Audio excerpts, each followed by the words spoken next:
I never believed in the supernatural until the night I discovered the secret behind the old farmhouse on the outskirts of town. I moved to this quiet place after a painful divorce, hoping to rebuild a life away from past mistakes. The modest house I rented was adjacent to a decrepit farmhouse that had stood abandoned for decades, its dark silhouette looming like a warning in the fading light. From the moment I arrived, an unexplainable chill clung to the air, and an uneasy feeling settled in the pit of my stomach, as if something unseen watched my every move. I first noticed the anomaly on a night when sleep proved elusive. Lying in bed, I heard slow, deliberate footsteps pacing in the hallway. At first, I convinced myself it was merely the old house settling, but the sound persisted, each step measured and purposeful. Then, through the window, I caught sight of a faint, flickering glow emanating from beneath the door of the long-forgotten farmhouse. Its presence defied logic. The farmhouse had been sealed off and boarded up for as long as anyone could remember, yet that eerie light shone every night without fail. Unable to resist a mix of dread and morbid curiosity, I grabbed a flashlight and stepped outside into a night that felt unnaturally silent. The biting cold made each footfall on the gravel path echo ominously. As I neared the farmhouse, its door creaked open with minimal resistance, as if inviting me to uncover its secrets. Inside, dust danced in the beam of my light over furniture frozen in decay, and the walls bore faded photographs whose subjects looked distorted and sorrowful. In one room, I discovered an old diary with pages scrawled in a frantic hand. The entries recounted nightly visitations by an entity the writer called the Unseen, and the final entry ended abruptly, as if the writer had been snatched away mid-thought. After that night, inexplicable events began to plague my own home. I would awaken to find objects shifted from their places, doors left ajar, and soft, urgent whispers echoing in empty hallways. Once, I glimpsed a pale figure standing motionless at the end of my corridor. The moment I turned, it vanished into the shadows.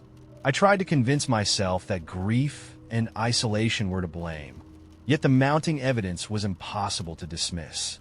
The haunting presence grew bolder with each passing night, until one bitter winter evening, during a violent storm, I heard heavy breathing echoing from my living room. Following the sound, I discovered a trail of muddy footprints leading from my back door to the staircase. Prints that were too large and deliberate to belong to any human. Driven by terror, I climbed the stairs and found a cramped attic I'd never noticed before. In its center stood an ancient mirror encased in tarnished silver. Though the glass was clouded with age, I distinctly saw a shifting shadow behind me, a shape that did not mimic my own movements. I spun around frantically, but found only oppressive silence. That night, sleep became a stranger as nightmares invaded my dreams with disjointed voices pleading for help. Each morning, the memory of that spectral presence clung to me, leaving an indelible mark on my soul. Desperate for answers, I contacted an old friend renowned for his investigations into the paranormal. After hearing my account, he insisted I return to the farmhouse, convinced that its crumbling walls concealed the key to ending my torment. Reluctantly, I agreed. The journey back felt like stepping into another realm, where time and reality blurred into a single, unsettling moment. Inside, the farmhouse pulsed with a malignant energy. I discovered a narrow staircase leading down to a dank cellar, its walls etched with cryptic symbols and ominous markings. At the center of the chamber, a solitary candle burned steadily, its flame defiant against the oppressive darkness. In that moment, I realized that whatever haunted me was not confined to the farmhouse. It had seeped into every corner of my existence, binding me to an unresolved horror. I left that night forever changed, burdened with more questions than answers. Even now, as I write these words, I sense a distant gaze upon me, a silent reminder that I am not alone.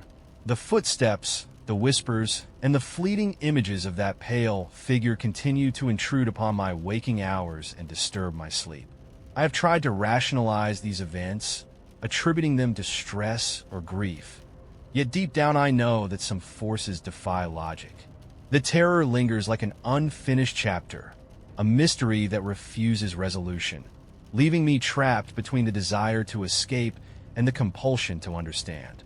As the days turned into weeks, my life became a constant struggle between hope and despair. Every creak of the floorboard, every unexpected gust of wind through a cracked window rekindled the terror of that fateful night. I began documenting every incident in meticulous detail, convinced that if I could piece together these fragments, I might free myself from its relentless grip. Yet with each entry, the events grew more surreal, happenings that defied logic and shattered my sense of reality. At times, I questioned whether I was the author of my own nightmares, or merely a puppet in a macabre play orchestrated by forces beyond comprehension. The line between wakefulness and dream blurred, leaving me teetering on the edge of sanity. Late one afternoon, while poring over old photographs and records at the local library, I discovered a mention of a tragic event. A family had vanished without a trace decades ago, their lives erased by an inexplicable disaster that locals whispered about but never discussed openly. The chilling details painted a picture of sorrow and unfathomable loss, and the final lines hinted at a curse, an entity that claimed souls and left only emptiness behind. Could it be that I had become entangled in the same malevolent force that had once haunted that lost family? The thought sent shivers down my spine. Now, as I sit in the dim light of my living room with midnight's hum wrapping around me like a shroud, I continue to feel the weight of that unknown presence. It lurks just beyond my understanding, a specter defying explanation and mocking all rational thought. I remain trapped between the urge to forget and the need to know, haunted by the ever-present dread that the darkness holds secrets I may never uncover. I never thought a friendly face could instill such dread until I met him. It all began innocuously enough at my new office, a modest space in an aging building downtown where everyone seemed eager to network and share small talk. On my first day, I was introduced to Marcus, a co-worker whose warm smile and easy laughter made him instantly likable. At first, his questions were the sort one would expect from a genuinely interested colleague. Inquiries about my previous job, my favorite weekend spots, even my preferred coffee order. I chalked it up to genuine interest, or perhaps the politeness that often accompanies first impressions. But as the days passed, the small details he recalled became unsettlingly precise. I mentioned in passing that I enjoyed early morning jogs, and soon Marcus was asking about my running routes, the time I usually set off, and even the specific brand of shoes I preferred. His attention to minutiae felt invasive, though I hesitated to label it as such. Things took an odd turn when I began to notice him outside of work. One drizzly evening, as I was leaving the office, I saw Marcus leaning casually against a lamppost just a block away from the building. His posture was relaxed, yet his eyes locked onto mine with an intensity that made my skin crawl. "Nice night for a walk, isn't it?" he called out in a tone that was both friendly and strangely measured. I offered a curt nod and quickened my pace, dismissing it as a coincidence. But the coincidences multiplied. On several occasions, I'd catch glimpses of him through the window of a cafe or see him waiting in the lobby of the apartment building where I lived. Each time, his smile was fixed in place as if he had rehearsed it, and his questions, when he did speak, veered uncomfortably toward topics I'd never volunteered. At work, Marcus's behavior grew increasingly peculiar. During our lunch breaks, he'd comment on how everyone has a hidden story, leaning in as though he were about to reveal a profound secret.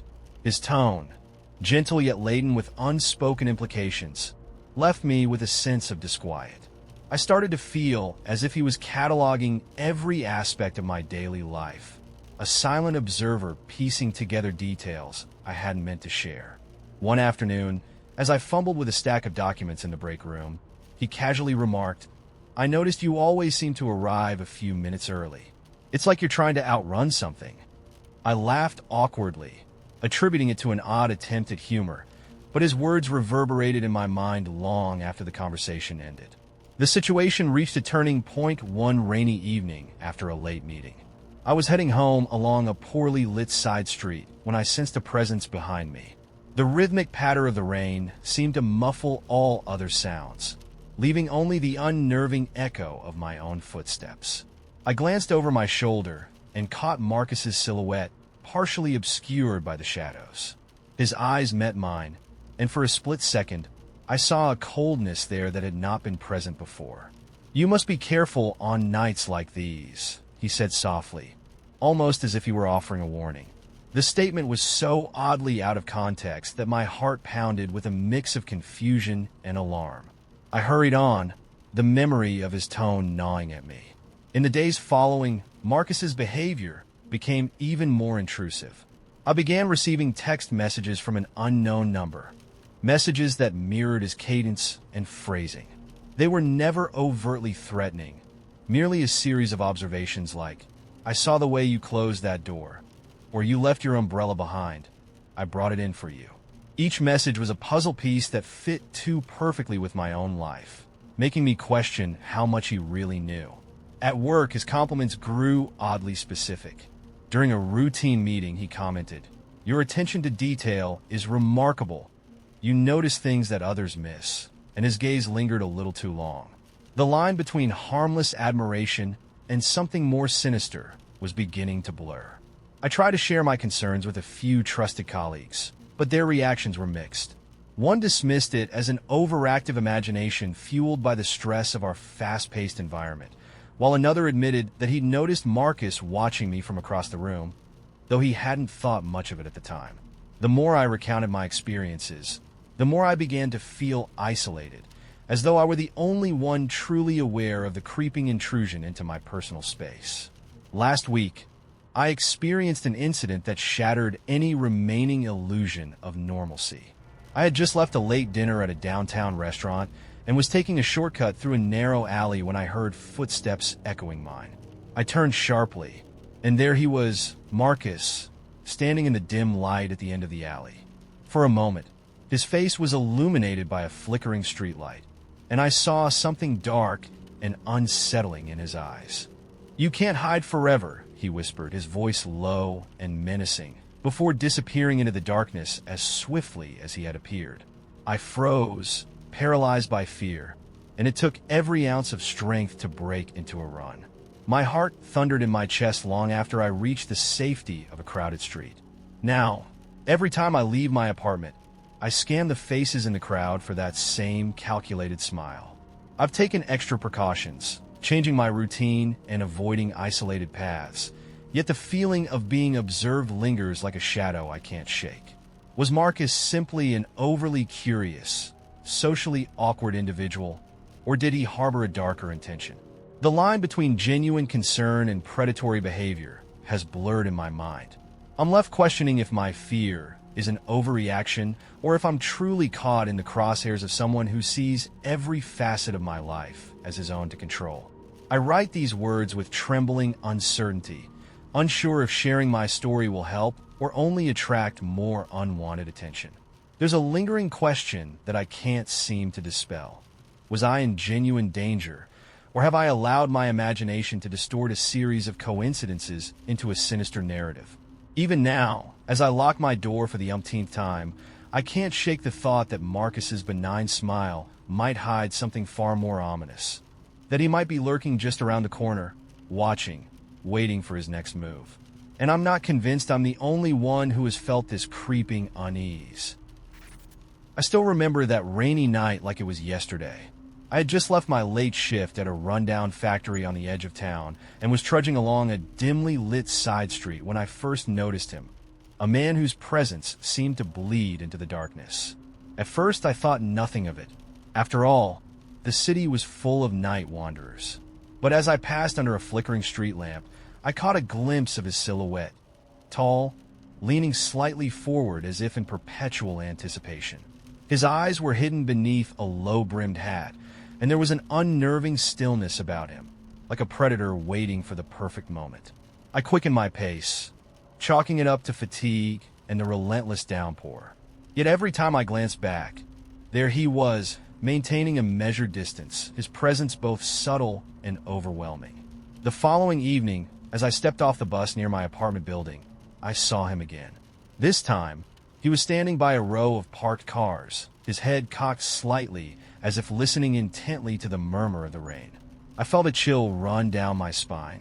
I told myself it was a coincidence, a harmless observer in a city where lonely souls often roam. But as the nights passed, these encounters became less coincidental and more sinister. I began noticing small but disturbing details. A lingering stare from a stranger at a convenience store, unprovoked questions about my whereabouts, and inexplicable moments when I caught a glimpse of someone in reflective surfaces who vanished when I turned. One particular incident stands out. I was returning home after a late dinner, the streets empty and the city's usual hum replaced by an eerie silence. As I neared my building, I saw him leaning against a wall beneath a sputtering street lamp, his gaze fixed directly on me. My heart pounded as I fumbled for my keys. In that instant, he stepped forward and said, in a low, almost imperceptible tone, "You shouldn't be out here." His voice was calm, but carried an undercurrent of menace that made my blood run cold. I mumbled an apology and rushed inside, slamming the door behind me. Inside my apartment, every creak and whisper of the wind felt amplified, and I couldn't shake the overwhelming sensation of being watched. I tried to rationalize the events, convincing myself that it was nothing more than random chance and a product of my stressed mind. I even mentioned the encounters to a few friends, but their reactions only deepened my isolation. One friend insisted that my memory was playing tricks on me, while another casually remarked that he'd seen a man matching that description near his workplace a few weeks ago, though he dismissed it as a stray coincidence. The more I thought about it, the more I began to doubt my own sanity. I started to document every encounter in a notebook, hoping to piece together a pattern or find a logical explanation. Then came the day that shattered any remaining semblance of normalcy. I found a small, crumpled note tucked under my apartment door. It read simply, "I see you." My hands trembled as I read the words, and a profound terror settled over me. I checked every lock, every window, and even installed a rudimentary security camera, but the footage revealed nothing. Only empty corridors and rain-soaked streets. Yet I knew in my gut that I wasn't imagining things. I began to feel like a character in a horror film, desperately trying to escape a fate that was slowly catching up to me. It wasn't just the man or the note. People around me started acting strangely, as if they too had noticed something was amiss, but were too frightened to acknowledge it openly. I overheard hushed conversations at the local diner, where patrons exchanged nervous glances when my name came up, as if they were discussing a cautionary tale rather than a friend. A co-worker, who used to greet me with a warm smile, now offered only curt nods and avoided any mention of recent events. The city itself seemed to have adopted an air of paranoia, where every shadow and every empty street corner felt charged with danger. I've spent countless nights lying awake, replaying each encounter in my mind, trying to understand how a simple walk home turned into a series of ominous events. I've reached out to local authorities, but when I described the man, the officers only offered vague reassurances, suggesting that in a city as vast and unpredictable as ours, it wasn't unusual for a lone figure to wander the streets.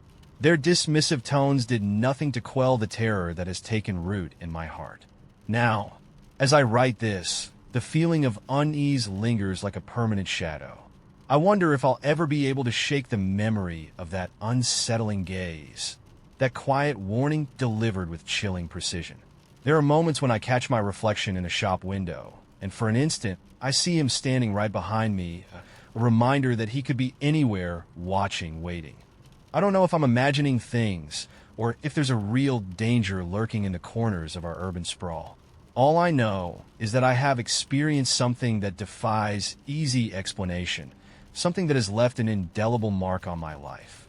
I'm not the only one who has felt this creeping dread. There are countless whispers on late-night forums and hushed conversations in darkened rooms about strangers who seem too observant, too intent on following a particular person. The stories overlap, forming a mosaic of urban paranoia that makes you wonder, are these isolated incidents, or is there a pattern? a network of eyes and ears that can strike at any moment? As I try to piece together a semblance of safety, I remain haunted by the possibility that the man in the dark hat is not just a figment of my imagination, but a harbinger of something far more dangerous. And so, I write this not only as a personal account, but as a warning. Sometimes, the stranger you pass on a rainy night might be more than he appears. He could be anywhere, and the next time you feel that unsettling presence, it might already be too late to run. I've always believed that life is made up of ordinary moments, until the day the ordinary started to unravel. It began subtly. A misplaced pen here, a missing set of keys there. At first, I convinced myself I was simply absent-minded, the result of long hours at work and too little sleep. But soon, the inexplicable became impossible to ignore. I moved into a modest apartment in a quiet part of town, thinking I'd found a sanctuary from the hectic pace of city life. The building was old, with creaking floors and faded wallpaper that told its own silent story. I was grateful for the peace it promised. That peace, however, was soon infiltrated by something I couldn't explain. It started with small changes that seemed trivial at first. I'd return home from a long day and find my coffee mug exactly where I'd left it, only to discover later that the mug had shifted to a different spot on the table, as if nudged by an invisible hand. I told myself it must be my imagination. But then, one evening, I found a note taped to the refrigerator door. The message was brief, written in neat, deliberate handwriting. "You're not alone." I don't recall writing it, and no one I mentioned it to seem to have seen anything unusual. My neighbor dismissed it as a prank by local kids, but deep down, I felt a chill I couldn't shake. As days turned into weeks, the disturbances grew bolder. Objects began disappearing and reappearing in places where they shouldn't. My favorite book, which I'd left on the coffee table, was found on my nightstand the next morning. At work, I noticed that even the layout of the office seemed to shift subtly. Drawers that were once empty now held items I distinctly remembered removing, and familiar faces in the hallway sometimes wore expressions that didn't match the conversation I recalled having with them moments earlier. When I brought up these inconsistencies, colleagues simply smiled politely, as if I were making trivial errors. I started questioning my own memory, terrified that I might be losing my mind. One night, after a particularly unnerving day, I sat in my living room watching the flicker of a street lamp through the window. In the dim light, I noticed a series of unfamiliar scratches along the baseboard, a pattern that looked almost deliberate, like someone had tried to leave a message in the wood. My hands trembled as I traced the lines with my fingertips. I took a photo and sent it to a friend who worked in forensics, hoping for a rational explanation. He examined the image and said, "It looks like someone's been here, but there's no sign of forced entry. Are you sure you didn't do this yourself?"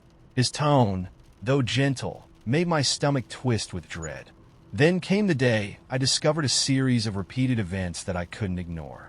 I left for work at the usual time, and on my drive, I passed a particular intersection where a bright red car idled for what felt like too long. I distinctly remembered that I had passed that car earlier in the week, parked on the opposite side of the street. My pulse quickened as I recalled glimpses of the same vehicle in other odd locations. A grocery store parking lot, a darkened alley, even near my apartment building. It was as if the car was following me, appearing in moments and places I couldn't explain. I began to wonder if it was just a coincidence, but every time I saw it, a sense of foreboding tightened around me like a noose. The phenomena weren't confined to my external environment. My own recollections began to betray me. I found myself jotting down details in a journal, trying desperately to map out these occurrences. But the entries started to contradict one another. I would write about a conversation with my neighbor, only to find later that the neighbor insisted the discussion never happened. I'd recall the exact time I left my apartment, but security footage later showed me leaving a full 20 minutes later than I remembered. The more I tried to make sense of it, the more I realized that the very fabric of my reality was shifting, slipping through my fingers like grains of sand. One sleepless night, when the silence of my apartment felt oppressive and every shadow seemed to whisper secrets, I decided to confront the phenomenon head-on. I set up a camera in my living room, determined to capture any signs of movement or alteration. Hours later, as I reviewed the footage, I noticed something that made my blood run cold. In the dead of night, when everything should have been still, the camera captured a figure moving silently in the background. The figure was vague, almost transparent, a flicker of movement that vanished as soon as I paused the video. I rewound and watched again, convinced I was seeing a glitch in the recording. But the figure was there, unmistakably human in shape, lingering in places I'd never left. I began to suspect that these disturbances were part of something larger, something deliberately orchestrated rather than random. I combed through old files on my computer, searching for any hint that someone might be monitoring me. I checked security logs in the building, questioned neighbors about strange sounds and sightings, but everyone brushed off my concerns as paranoia or stress. The more I tried to find logical explanations, the more isolated I felt, as if I were the only one who saw the cracks in the world around me. Now, as I sit alone in my dimly lit apartment, every creak of the floorboard and flicker of a light feels like a reminder that something is amiss. The disappearing objects, the rearranged furniture, the inexplicable messages, they all form a tapestry of unexplainable events that I can't piece together. I'm left wondering if I'm trapped in a closed loop, caught between moments that refuse to be linear, or if there's someone, or something, else at work, manipulating my reality for reasons I can't fathom. Every time I try to find a rational explanation, the mystery deepens, and I'm haunted by the question, is it all in my head, or is there a darker force at play, orchestrating these glitches like part of a grand, malevolent design? I lie awake at night, heart pounding, knowing that the truth is out there, just beyond my grasp, and that maybe, just maybe, I will never be able to escape this unsettling illusion. I first noticed him on an ordinary Tuesday afternoon while I was sitting in my favorite corner cafe. I'd been buried in a book, half listening to the low hum of conversation and the clatter of cups, when I looked up to see a man across the room casually scanning the space. He wasn't doing anything overtly odd, just sitting there sipping his coffee and occasionally glancing in my direction. I told myself it was nothing more than a passing glance, a simple coincidence in a busy cafe. But then, over the next few days, I began to see him in places where I wasn't expecting anyone at all. A week later, on my way home from work, I caught sight of him at the bus stop. He stood a little too still among the usual crowd, his eyes fixed on mine for a few unnervingly long seconds before he melted into the throng of people. At first, I brushed it off as my imagination, but then came the library incident. I was researching for a work project in the quiet back section of the public library when I looked up from my notes to find him at the far end of the room, his presence as calm as if he belonged there. He didn't approach or speak, but the feeling of being watched grew heavier with each encounter. The subtle intrusions escalated in small, disconcerting ways. One evening, while I was returning home through the park, I noticed his reflection in a storefront window. I froze for a moment, heart pounding as I realized that he wasn't supposed to be there.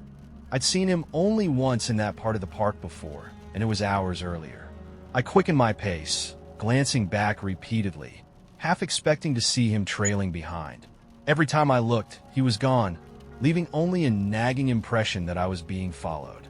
I tried to convince myself that these were mere coincidences. Perhaps I was just hyper-aware of my surroundings, a side effect of the stress I'd been under at work. But then the interactions began. A few days later, while waiting in line at a grocery store, he stepped in just behind me. As we inched forward, he leaned slightly and asked in a soft, almost too friendly tone, "Do you come here often?" His smile was polite, but his eyes held an unsettling intensity. I offered a brief, awkward response before he casually excused himself, leaving me with a lingering chill. It was the way he had said it, a mix of earnestness and something indefinably possessive that made my skin crawl. After that encounter, my sense of unease deepened. I began to notice small, inexplicable details. A neatly folded napkin left on my kitchen table that I wasn't sure I'd placed there, a vague text message from an unknown number echoing his conversational tone. "Hope you had a nice day at the park." And even the distant sound of footsteps in the corridors of my apartment building when I was sure I was alone. I started recording these events in a journal, desperate to catch a pattern or find a rational explanation. Yet each entry only compounded my anxiety. Details were too precise, too intimately tied to my own routine. Emotionally, I felt like I was spiraling. At first, I tried to brush it off as paranoia, a trick of a tired mind. But the more I tried to ignore it, the more pervasive the feeling became, wrapping around me like an invisible noose. I began avoiding the cafe and the park, altering my commute to dodge any chance of encountering him. But no matter how carefully I planned, I'd catch fleeting glimpses of him, a shadow across a busy street, a figure seated at the far end of a dimly lit bus. Each time, my pulse would race as I wondered if he was intentionally seeking me out. I even attempted to confront him once, gathering the courage to ask him directly about his repeated presence. It was on a rainy afternoon when our paths crossed near the subway station. I slowed my pace and approached, my voice shaky as I asked, "Why have I seen you so many times lately?" For a moment, he regarded me with an almost wistful look, as if pondering whether to reveal some secret, then simply replied, "I just like watching the world go by." The answer was delivered with a disarming calm, one that dismissed my concerns as trivial. But behind that placid response, I sensed something darker, a hint of obsession that made me question if his interest was as benign as he claimed. Now, as the weeks turn into months, the boundaries between coincidence and deliberate pursuit have blurred completely. I find myself looking over my shoulder, anxious every time I step out the door. My days are filled with a constant, nagging fear that at any moment he might reappear in a new guise. A friendly neighbor on my street, a coworker at an office function, even a stranger in a crowded restaurant. Only this time with intentions that feel far less innocent.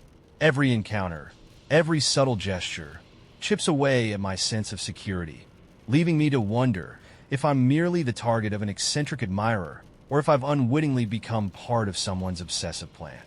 I write these words now in the quiet solitude of my darkened apartment, my heart still pounding from the day's anxious vigil.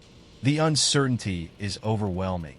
Was it all just a series of coincidences amplified by my own heightened awareness, or is there truly someone out there meticulously tracking my every move? As I lock my door and peer out into the silent street, I can't help but ask, is this just an overactive imagination, or is someone truly stalking me? My apartment key felt different in my hand. It wasn't a huge change, just a slight difference in weight. Maybe the ridges were a little off. I told myself I was imagining it. Stress, fatigue, the usual. But when I got home, I hesitated before unlocking my door. Something about the way it turned in the lock was unfamiliar, like the grooves didn't quite match the way they had before. Inside, everything looked the same. My couch, my bookshelves, the half-empty coffee mug I had forgotten to clean that morning. But something felt wrong. I couldn't put my finger on it, so I ignored the creeping unease and went about my night. The next morning, the feeling hadn't gone away. In fact, it had worsened. My toothbrush was blue. I had always used a green one. I told myself I must have bought a new one and forgotten, but why would I do that? I checked the trash for the old one, but it wasn't there. Had I really replaced it and just blanked out? Then, at work, the layout of the break room seemed off. The coffee machine was against the wrong wall. I stared at it for a long time, certain that it had been by the fridge before. But no one else reacted. No one else even seemed to notice. I asked Sarah, who had been there longer than me, did they move the coffee machine? She frowned at me like I was speaking a foreign language. No, it's always been there. That same uneasy feeling spread through my body like ice water.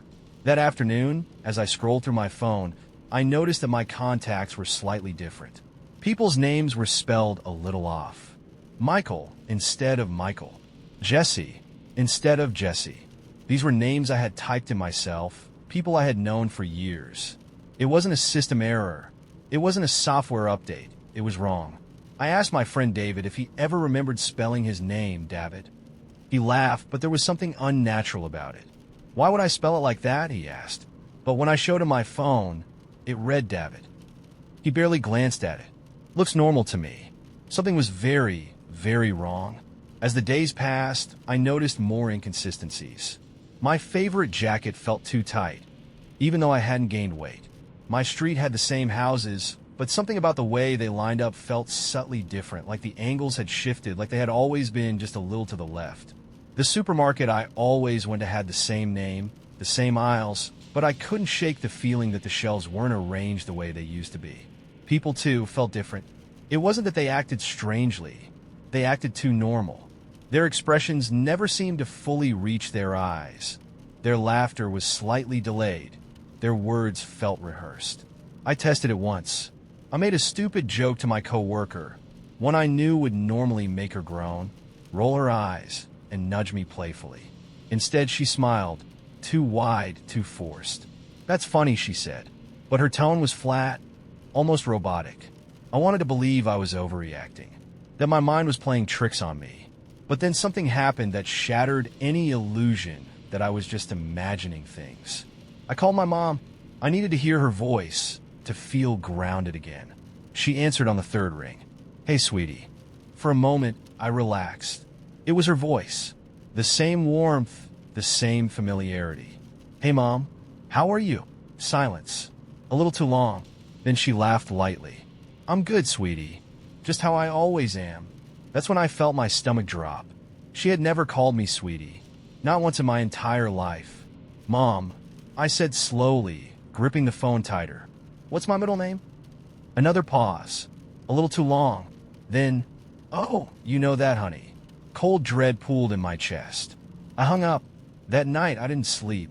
I lay awake staring at the ceiling, feeling trapped in a place that looked like my home, but wasn't. It was like everything had been replaced by near-perfect replicas, but the details weren't quite right. The world around me had shifted by some imperceptible degree, and no one else could see it. Or maybe they did see it, and they just weren't supposed to acknowledge it. I stopped asking questions. Every time I brought up something that felt off, people reacted the same way. Like I had said something strange, but not too strange. Just enough for them to correct me gently, reassuringly, like I was a child who had misremembered a story. Last night, I decided to go for a drive to clear my head. The streets were dark, empty, but something felt wrong about the way the stoplights changed. The rhythm was unnatural, delayed, almost like they were waiting for me. I turned onto a quiet road near my apartment and saw something that made my breath hitch. A figure stood under a flickering street lamp, facing away from me. At first, I thought it was just another pedestrian, until they slowly, mechanically turned toward my car. It was me, standing under the street lamp, wearing the exact same clothes I had on. But their face was wrong. The expression was neutral, blank, but their eyes were completely empty. No recognition, no humanity. Just watching.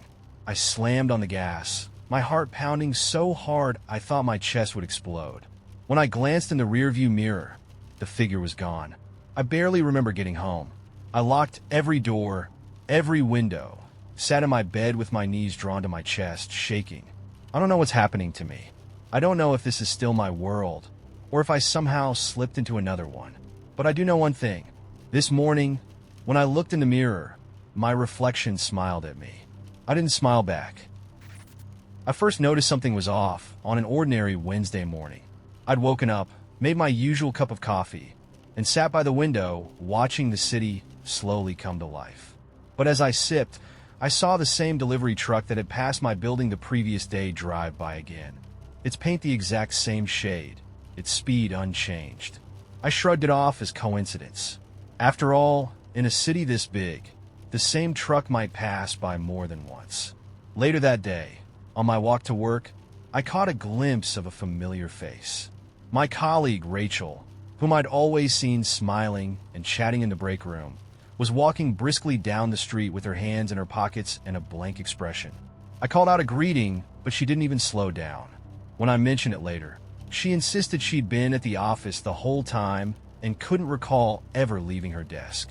I tried to laugh it off, but the unsettling feeling had already taken root. That evening, everything seemed normal until I got home. As I was unpacking groceries, I noticed my living room clock had stopped, frozen at 7:13 p.m., even though I knew I'd been home for nearly an hour. I glanced around, half expecting to see someone tampering with it, but nothing was there. I reset it and convinced myself it was a power surge or a battery dying. Yet, deep down, a niggling doubt whispered that something more was amiss. Over the next few days, little anomalies multiplied. The wallpaper in my hallway appeared to have shifted overnight, the pattern seeming slightly distorted, as if a frame had been moved or a layer of paint had been altered.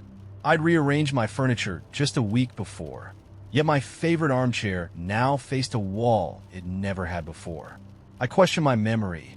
Had I rearranged it in a sleepy haze, or was it really different? When I asked my roommate, she insisted nothing had changed. But when I walked past that same spot later, the chair was indeed turned at an angle I didn't recognize. I began to keep a journal, scribbling down every odd detail. The way the light in my kitchen flickered at precisely 8:05 p.m., the moment a stranger at the bus stop waved, only to vanish when I looked directly at him, and the peculiar fact that my phone's clock sometimes lagged by a minute or two without explanation. Even more disturbing were the subtle changes in people's behavior. My friend Marcus, known for his punctuality, started arriving at our coffee meetups with a 10-minute delay, his excuse always eerily vague. Something about the same old delay. When I pressed him for details, he just smiled as if he were in on a secret. The sense of repetition grew more intense one afternoon when I sat in a cafe reading a book. I distinctly remembered the barista giving me my usual order, a caramel latte, but then, as I looked out the window, I saw that same barista step outside and speak on the phone. Moments later, he returned with the same order, as if nothing had happened. I even overheard a snippet of his conversation. Again, just like yesterday. I felt a chill crawl up my spine. Was he referring to me? Or was it a comment on something I wasn't aware of? The final break came on a rainy Thursday evening. I was driving home along my usual route when I noticed that every traffic light seemed to follow the same pattern, a stuttering rhythm that repeated exactly with each intersection. As I slowed down at one red light, I looked to my right and saw a pedestrian crossing at the same moment for a second time, as if time had reset just long enough for him to reappear. My heart pounded as I wondered whether I was trapped in some kind of loop, forced to relive the same moment over and over. Back home, I tried to rationalize it. It's just a series of coincidences, I told myself. Maybe I'm just more alert than usual. But the nagging feeling wouldn't go away. That night, while I sat alone in the dark, I scrolled through my photos and found something I couldn't explain. In several pictures taken on different days, a faint reflection of someone stood behind me, a shadowy figure that vanished whenever I looked directly at it. I couldn't discern a face, but the presence was unmistakable. I tried showing it to friends, but they dismissed it as a trick of the light or a lens flare. Now, as I write this, I'm haunted by the thought that reality itself is glitching, a series of repeated, altered moments that only I seem to notice. Every day, the familiar world I once trusted is shifting in subtle, disconcerting ways. I feel as if I'm the only one who sees the cracks in the veneer, the one caught between a stable reality and something that's slowly unraveling. My journal is filled with instances that should be ordinary, but now seem like deliberate edits in a simulation, each glitch pointing to a truth I can't fully grasp. I've tried to share my experiences, to get someone to confirm that I'm not alone in noticing these breaks in the fabric of everyday life, but everyone insists everything is perfectly normal. They laugh off my concerns, saying I'm overthinking small coincidences. But when I see the same patterns repeating, when I see the same stranger's face in different contexts, when my environment rearranges itself, I know I'm witnessing something real. I don't know if I'm trapped in a loop or if the world around me has finally broken down. All I know is that every time I blink, I risk missing a moment that's already been repeated, a moment that might never truly belong to me again. I can't shake the overwhelming conviction that something isn't right. That reality, as I once knew it, is now nothing more than a series of glitches, and I'm the only one who sees the code unraveling before my eyes. I used to believe that life was governed by logic and reason, that every odd occurrence had a rational explanation. It started with small, seemingly insignificant moments. A misplaced book, a coffee mug that disappeared only to be found on a different shelf the next day, and the faint sound of laughter echoing from an empty room. At first, I chalked these incidents up to fatigue and the chaos of daily life. But as the weeks passed, these anomalies began to pile up, and the line between coincidence and something more sinister started to blur. It began one ordinary morning when I woke up to find my bedside clock reading a time that wasn't mine. I distinctly remembered setting it the night before, yet it now displayed a time that made no sense. I dismissed it as a malfunction and reset it, but the anomaly repeated itself the following morning. Then there were the moments when I would hear a soft whisper, almost like a familiar voice murmuring my name from the shadows of the hallway. I told myself it was merely the wind or the house settling, yet deep down, I felt a gnawing unease that I couldn't shake. A few days later, I encountered something even stranger. On my way home from work, I passed by a small park where a man stood, watching me intently. His face was vaguely familiar, like someone I might have known in another life, yet I couldn't recall ever meeting him. When I tried to catch his eye, he vanished into the crowd as if he were nothing more than a trick of the light. That evening, while preparing dinner, I noticed that objects in my apartment seemed to have a life of their own. A book I had placed on the coffee table earlier was now on the floor, its pages slightly ajar, as if it had been read and then hastily closed. I reassured myself that I must have moved it absent-mindedly, but the feeling that something was watching grew stronger with every unexplained shift. As the strange events continued, I began to question my own sanity. I meticulously recorded every incident in a journal, hoping that concrete evidence would help me understand what was happening. But even the recordings offered little clarity. One evening, I set up my phone to capture any unusual occurrences. When I reviewed the footage, I saw nothing out of the ordinary, until a shadow, indistinct yet unmistakably human, darted across the background. I replayed the clip over and over, desperate to convince myself it wasn't a trick of the light. But the image remained, a silent testament to something that defied explanation. The anomalies didn't stop there. At work, I began noticing colleagues discussing encounters with people they claimed looked eerily familiar. Faces that seemed to belong to loved ones lost long ago, or strangers who had somehow imprinted themselves on their memories. I mentioned these observations to friends, only to be met with polite dismissals and suggestions that I was overthinking things. Yet every time I returned home, I felt as though the walls of my apartment were closing in, the silence punctuated by subtle sounds, a creak, a sigh, a whisper of a melody that I couldn't place. Late one night, after a particularly draining day, I sat alone in my living room, trying to piece together the puzzle of these occurrences. The soft hum of the refrigerator and the distant murmur of the city were my only companions when, suddenly, I heard a sound that froze me in place.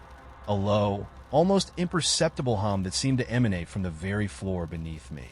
I got up and followed the sound, my heart pounding in my chest, only to find that it ceased as abruptly as it had begun. I began to doubt whether I was simply tired, my mind conjuring up these details in the twilight hours before sleep. Now, each day is a struggle to discern what is real. The objects that vanish and reappear, the fleeting faces that haunt my peripheral vision, and the inexplicable sounds all accumulate into a chorus of uncertainty. I've started to wonder if I'm experiencing a break from reality, a lapse in my perception that isolates me from the world I once knew. The more I search for rational explanations, the deeper I seem to fall into an abyss of unanswered questions. Is there truly something else lurking just beyond the veil of normalcy? Or am I simply unraveling in a world that has lost its coherence? Tonight, as I write these words, I sit in the dim glow of my living room light, haunted by the soft, persistent whisper that seems to murmur from the shadows. I can't tell if it's a memory of a familiar voice or just another figment of my restless mind. With every unexplained moment, I feel the weight of uncertainty pressing down on me, blurring the line between what is real and what might be imagined. I have no answers, only more questions. And so, I continue to document each strange occurrence, wondering if someday I might piece together the truth behind these anomalies, or if I will forever be trapped in a labyrinth of doubt. Was any of it real, or am I simply losing myself in a cascade of hallucinations? At first, everything seemed normal. I had just returned from a long day at work and was settling into the quiet routine of my small apartment. It wasn't much, a one-bedroom with creaky floors and a persistent draft. But it was mine, a safe haven from the chaos of everyday life. That evening, as I sat down to watch TV, I noticed something odd. My favorite mug, which I distinctly remembered placing on the counter, was missing. I searched the kitchen, the living room, even the hallway, but it was nowhere to be found. I assumed I must have misplaced it, tired as I was from the day's work. The next morning, a similar unease crept in. While walking to the corner store, I waved at a neighbor I'd spoken with only minutes before, yet he regarded me with a blank expression, as though our conversation had never taken place. I dismissed it as a momentary lapse on his part, or perhaps my own weariness. But as the days wore on, these small anomalies began to accumulate. I started noticing things that defied simple explanation. A book left open on a shelf one moment would be closed and relocated the next. A streetlight that flickered erratically even on clear nights.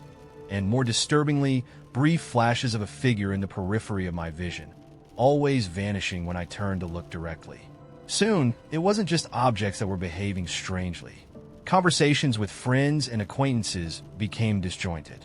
At a small gathering at a friend's house, I mentioned a trivial disagreement we'd had earlier that day, only to see their faces contorted to confusion as if they had no recollection of it. One of them even insisted, with unnerving certainty, that nothing out of the ordinary had occurred.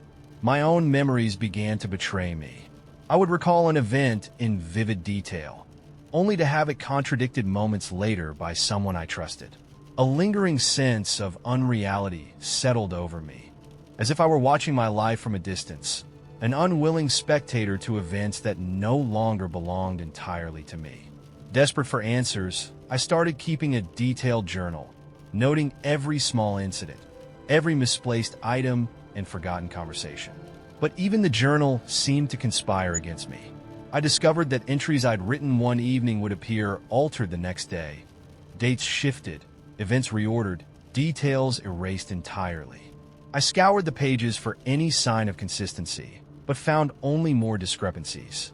It felt as though someone or something was editing my life in real time, rewriting moments that I had once trusted as true. One particularly stormy night, as rain battered the windows and the wind howled outside, the disturbances took on a more sinister tone. I was alone in my apartment when a sudden, insistent knock shattered the silence. Expecting a friend or a delivery, I hesitated only briefly before opening the door. Standing on the threshold was a man whose features were strangely familiar, though his eyes were devoid of recognition or warmth. In a low, measured tone, he said, "It wasn't supposed to happen," before disappearing into the lashing rain without another word. The next day, I asked around the neighborhood, but no one recalled any visitor or even my account of the incident. Some went so far as to say I had been home alone all night. In the following weeks, the environment around me seemed to mutate further. Neighbors I'd known for years began to behave as if they were strangers. They offered me curt nods instead of friendly hellos and avoided discussing anything beyond trivial pleasantries. At work, colleagues dismissed my recollections of shared moments as if they were figments of an overactive imagination. I started to wonder if I was the only one who remembered things correctly, or if something was systematically erasing memories. The fabric of my reality frayed at the edges, and I found myself increasingly like a ghost in a world that no longer made sense. Now, as I sit alone in the dim glow of my living room, every creak of the floor and every whisper of the wind sets my heart racing. I cannot tell if these bizarre occurrences are the product of my own unraveling mind, or if they are evidence of an external force meticulously rewriting my life. My journal, once a lifeline to truth, now lies as a puzzle of contradictions and altered recollections. I am left questioning everything I once held certain, my memories, the people around me, even the very nature of reality itself. Tonight, as shadows stretch long across the room and the silence grows heavy with unspoken secrets, I write these words with trembling uncertainty. I do not know whether I am succumbing to a delusion of isolation, or if there is something else at work, an unseen puppeteer orchestrating the minutiae of my existence. The questions remain unanswered, echoing in the quiet spaces between moments. Am I simply losing my grip on reality, or is there an entity, a force, manipulating the timeline of my life? I have no clear resolution, only the disquieting sensation that my world is not entirely my own, and that perhaps, in some unfathomable way, I am not the author of my destiny, but merely a bystander in a narrative that is being rewritten without my consent. I first noticed something was wrong when I came home from work and found my couch on the opposite side of the living room. At first, I thought I must have misremembered. Maybe I had moved it absent-mindedly while vacuuming and forgot.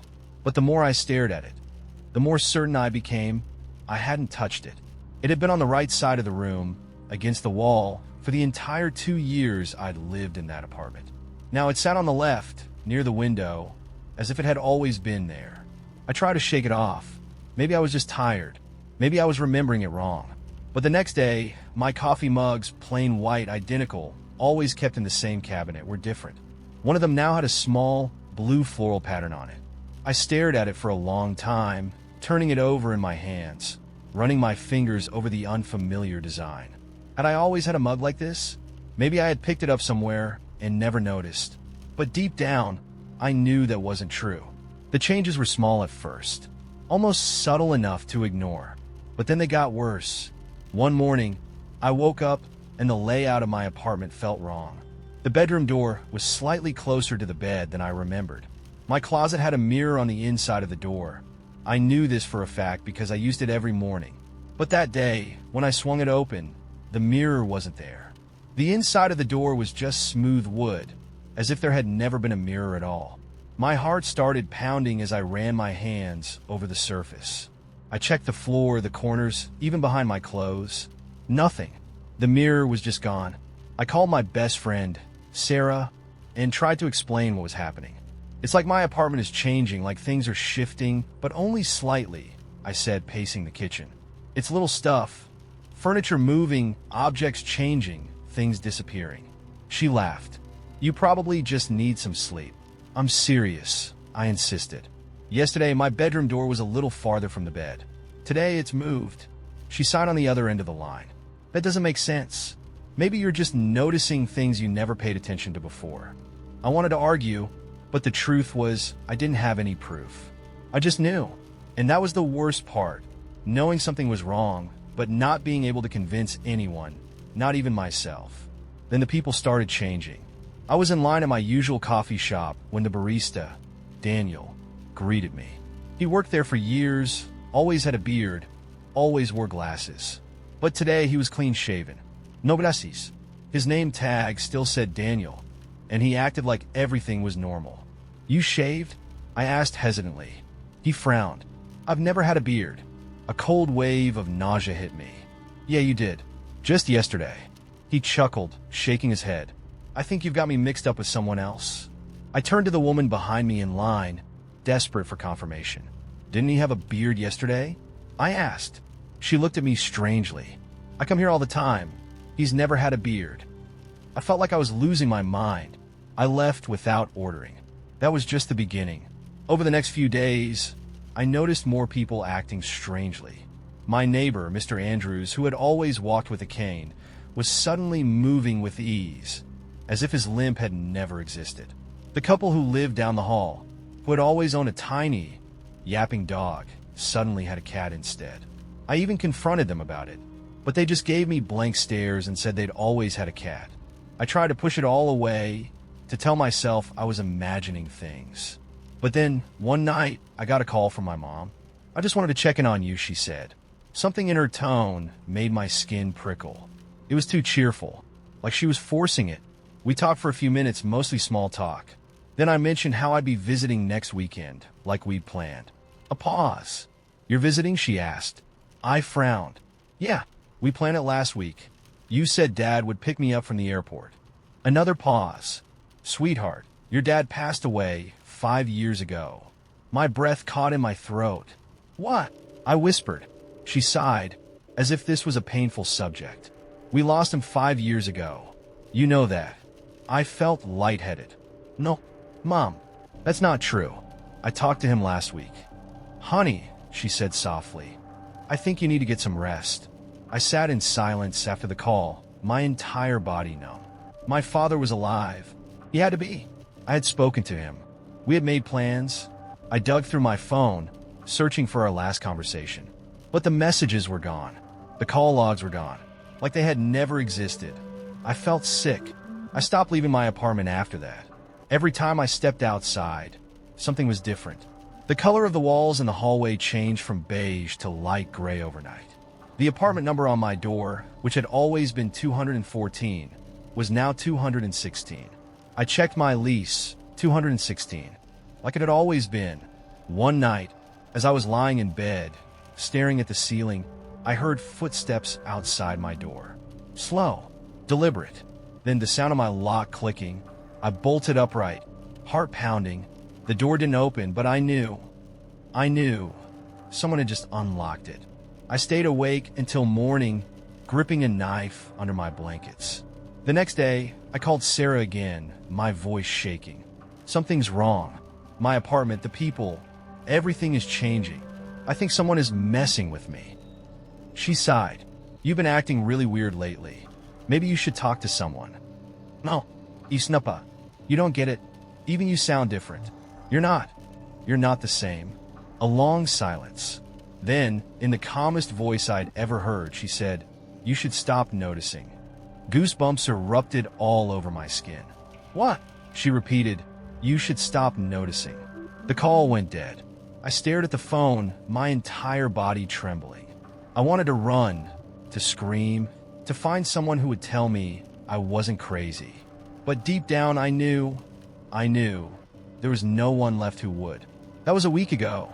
I don't leave my apartment anymore, because every time I open the door, I'm afraid the world outside won't be the one I remember. I first met her on an unremarkable Thursday afternoon at a local cafe. A brief encounter that, at the time, seemed entirely coincidental. I was nursing a lukewarm latte and scrolling through my phone when a woman with an arresting presence sat at the adjacent table.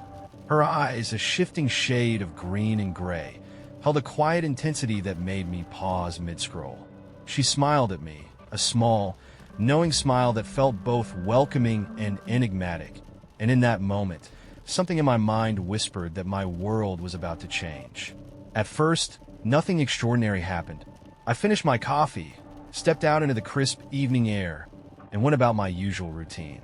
Yet in the days that followed, subtle glitches began to punctuate my life. I started losing hours. One afternoon, I distinctly remember leaving work at 5 p.m., only to find myself in my apartment at 8 p.m. with no recollection of the intervening time. The clock on my wall kept a steady pace, but somehow my internal sense of time was fractured, as though time itself had skipped a beat. Then came the uncanny repetitions. In the grocery store, I encountered the same man twice, each time dressed differently. A sharp suit on one visit, casual wear on the next. Yet his face was unmistakable, etched into my memory with unnerving clarity. I questioned him, but he only offered a polite nod, as if aware of nothing amiss. His presence was like a shadow that shifted in form but remained constant, a recurring figure in a movie scene that inexplicably rewound itself. I tried to rationalize these events as coincidences or lapses in memory, but deep inside, I felt that something fundamental had altered. As the glitches multiplied, even my own memories began to betray me. I recalled conversations with friends, only to have them deny that those exchanges ever occurred. I flipped through my old photographs and found that, in one image, my best friend was wearing an unfamiliar necklace, a detail I was certain had never been part of our shared history. The more I tried to piece together my past, the more I discovered inconsistencies that defied explanation. Every recollection felt like a patchwork of moments stitched together by an invisible hand, a hand that had rearranged reality just beyond my comprehension. Late one evening, after returning from another one of those inexplicable lost hours, I sat in my apartment trying to make sense of it all. The room around me appeared unchanged. Yet an undercurrent of disquiet pulsed beneath the surface. The wallpaper, which I had always admired for its intricate pattern, seemed to ripple subtly as if stirred by an unseen breeze. I touched the wall, expecting to feel a cool texture, but my fingers met only the smoothness of a freshly painted surface, a detail that contradicted my own memories of this place. It was as if the very fabric of my environment was being rewritten, piece by piece, in a script I had not authored. In my desperation, I scoured online forums and contacted a few friends, trying to uncover a logical explanation for these anomalies. I mentioned the cafe encounter with the mysterious woman, hoping that perhaps she was part of a collective experience, a harbinger of the changes. But no one else had seen her. Some even claimed never to have noticed anything unusual. Instead, I was met with dismissive smiles and tired reassurances that stress or lack of sleep was to blame. Yet the evidence was undeniable. The glitches were real, and they were growing more pervasive with each passing day. One particularly surreal incident unfolded during a routine morning jog. I rounded a familiar corner in the park and found myself face to face with the woman from the cafe. She was standing beneath an ancient oak tree, bathed in the soft glow of sunrise, her eyes glimmering with that same shifting hue. "You're noticing it, aren't you?" she said quietly, her voice carrying a mixture of sorrow and determination. I froze, my heart pounding as I searched her face for clues. "Noticing what?" I managed to stammer. She simply shook her head, as if regretful that I couldn't grasp the magnitude of what was happening. And then she was gone, vanished into the morning mist like a fragment of a half-remembered dream. From that moment on, the glitches in time and space became both a curse and an enigma I could not escape. I began to see variations in my own reflection. My eyes sometimes looked too old, my smile too forced, as if I were a version of myself from an alternate timeline.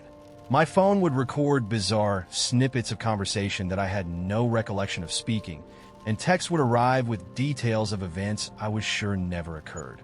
The boundary between my memories and the present dissolved into a chaotic swirl of overlapping realities. Now, as I sit here in a room that feels both familiar and alien, I am haunted by the certainty that I have become part of something inexplicable, an anomaly in a system that once felt seamless and predictable. Every moment, every glance in the mirror, carries the weight of a truth I cannot ignore. The world I once knew is unraveling, its threads rewoven into a tapestry of glitches that defy logic.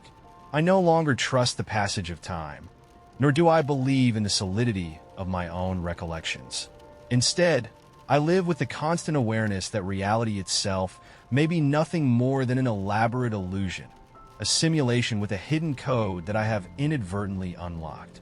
And in that moment of realization, I fear I may never return to the world as it once was, because I have become irrevocably part of the glitch. I moved into my apartment about a year ago, a modest one-bedroom on the third floor of an old building in a quiet neighborhood. At first, everything seemed perfectly normal. The familiar creak of the floorboards, the steady hum of the street below, and the layout of my living space exactly as I'd imagined. But soon, little things began to change in ways I couldn't explain. It started with the placement of objects. One evening, I returned from work and found my favorite mug, one I always left on the small wooden table in the living room, seated right on the windowsill instead. I was sure I hadn't moved it, yet there it was, as if someone had taken the time to shift it just enough for me to notice. Over the next few weeks, these anomalies became increasingly frequent.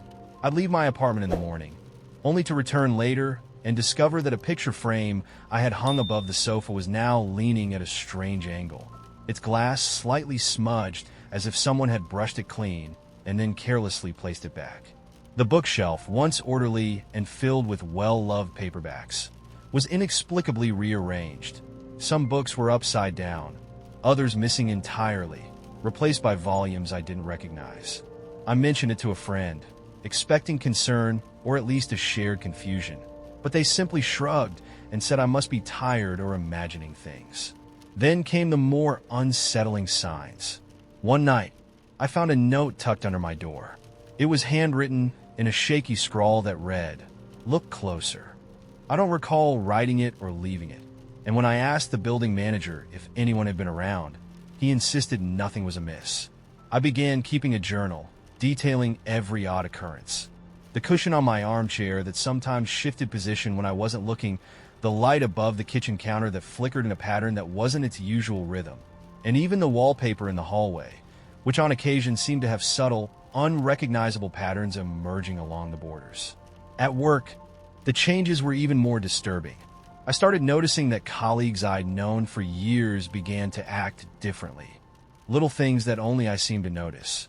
John, who had always been reserved and careful with his words, suddenly made jokes with a biting edge, as though he remembered something I didn't. Sarah, a close friend, recounted meetings with details that conflicted with my memories. When I brought these discrepancies up, they simply laughed it off, saying I was overthinking or misremembering, as if my recollections were the only things out of place. The true turning point came one rainy night. I was alone in my apartment, trying to focus on a book, when I glanced at the mirror above my sink. For an instant, my reflection seemed to twist. A brief flash of someone else's face behind mine, a flicker of movement that disappeared as quickly as it had come. My heart pounded, and I spent the rest of the night huddled under the covers, eyes wide open, listening to the constant drip of rain and wondering if I was alone in more ways than one. I set up a small camera in my living room, determined to capture evidence of these bizarre shifts. Reviewing the footage the next day, I saw that the mug on the table indeed remained unmoved for hours. When I was certain I'd moved it, but then at a precise moment, it slowly slid to the windowsill, as if pushed by an invisible hand. Other items showed similar, inexplicable behavior. The recordings provided no answers, only more questions. The reality I knew was morphing before my eyes, minute by minute, yet when I discussed it with anyone, they insisted nothing had changed. Each day, the changes became more subtle, yet more pervasive. The door number on my mailbox, which I had always known as 312, was now 314 one morning, then reverted back without explanation. I began to notice that my own memories were betraying me. Recollections of events that, when mentioned, were met with blank stares or gentle corrections.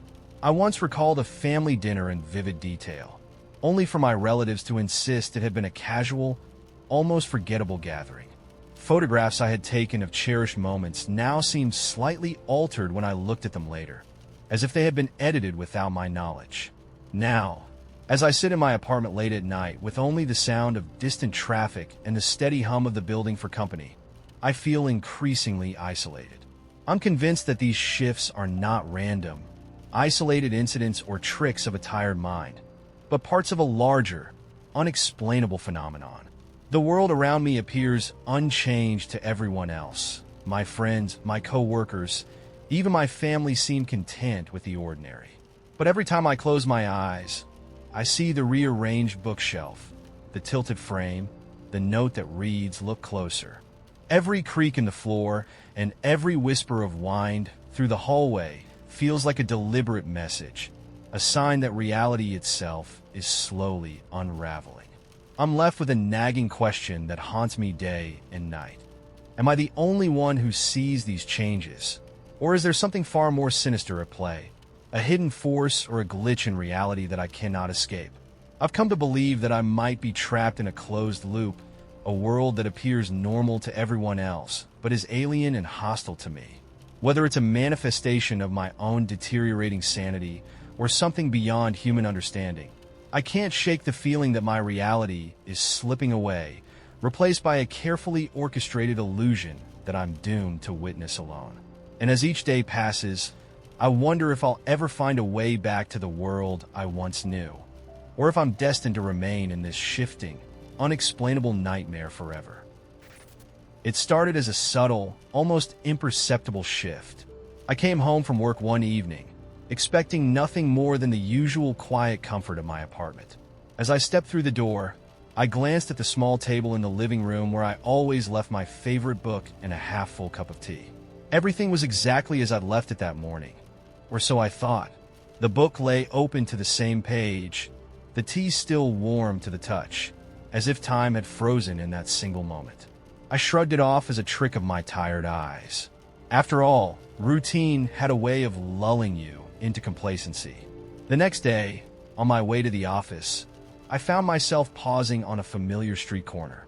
A bright red sedan, the same car I'd seen every day for months, sat idling at the stoplight. I distinctly remembered that car not being there yesterday, yet its presence was undeniable. I noticed similar oddities throughout the day. A coffee cup on my desk that I hadn't placed there, the reflection in the office window that seemed to show a blurry duplicate of myself for just a heartbeat longer than it should. I began to wonder if these were coincidences, small glitches in an otherwise ordinary day. As the week progressed, the irregularities multiplied. I would return home from work only to find the arrangement of my belongings slightly altered.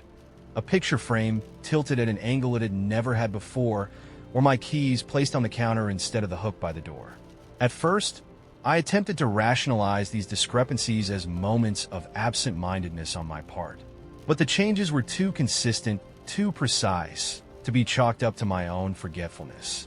It felt as though something was systematically reordering my world, one minuscule detail at a time. Late one night, unable to sleep, I sat in my living room and stared at the table. I recalled the book and tea from that very first evening. The same book, the same warm cup, exactly where I had left them. I reached out and touched the mug, half expecting it to vanish like a hologram, only to feel the cool ceramic in my hand. Yet, as I looked around, I noticed the shadows on the wall shifting in ways that defied the single light source.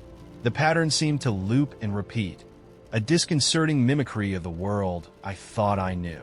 At work, the glitches began to intrude upon my interactions with others. I found myself engaged in conversations that felt eerily repetitive. A colleague whom I'd spoken to many times suddenly recalled an entire meeting in excruciating detail, an account that contradicted my own memory of the event.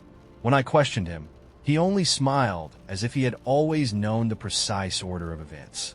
In another instance, I witnessed a stranger on the bus, his face familiar, yet subtly different each time I saw him. One moment, he wore a dark jacket with a red scarf, and the next, he was in a light coat with no accessories at all. Each encounter left me with an unsettling sense of déjà vu, as if I were living through a series of glitches in a poorly programmed reality. The more I observed these anomalies, the more they began to coalesce into a larger, unexplainable pattern. I started keeping a detailed journal, recording every instance, the misplaced objects at home, the recurring vehicles on the street, the slight alterations in people's appearances and behavior.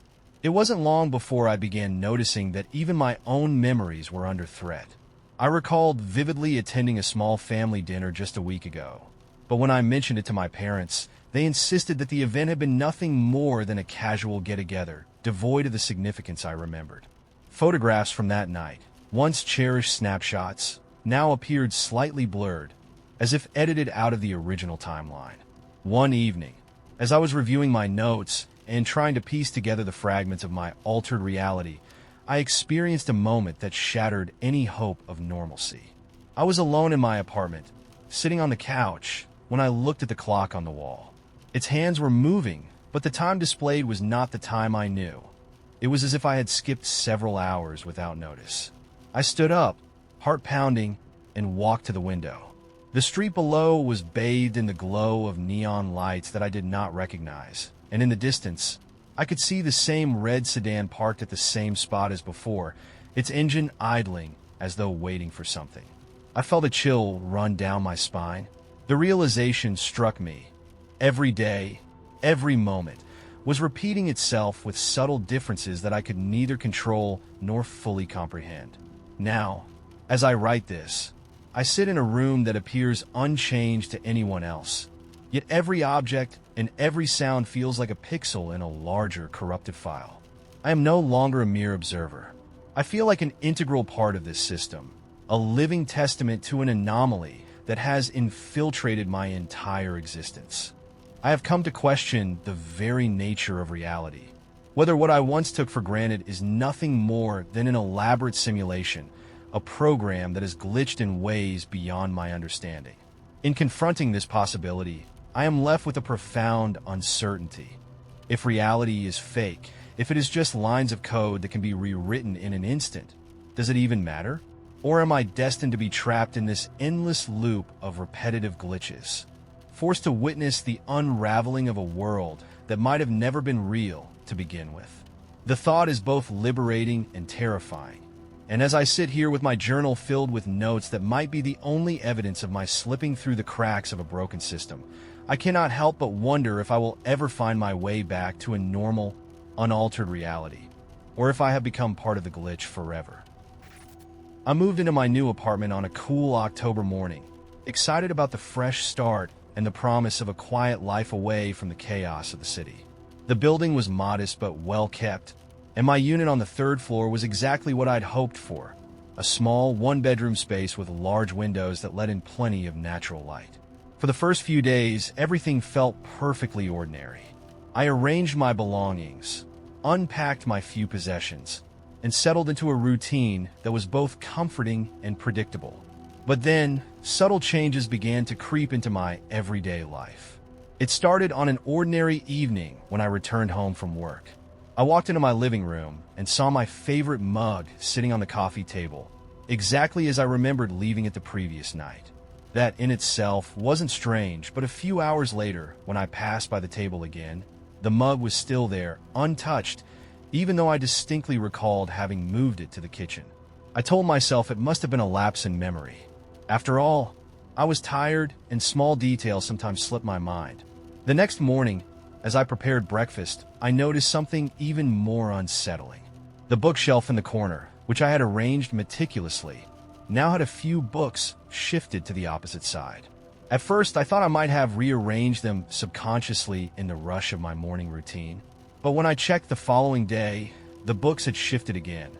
This time, several volumes were facing the wrong way, as though someone had deliberately turned them. I chalked it up to a minor mix-up, but a nagging feeling began to settle in the pit of my stomach.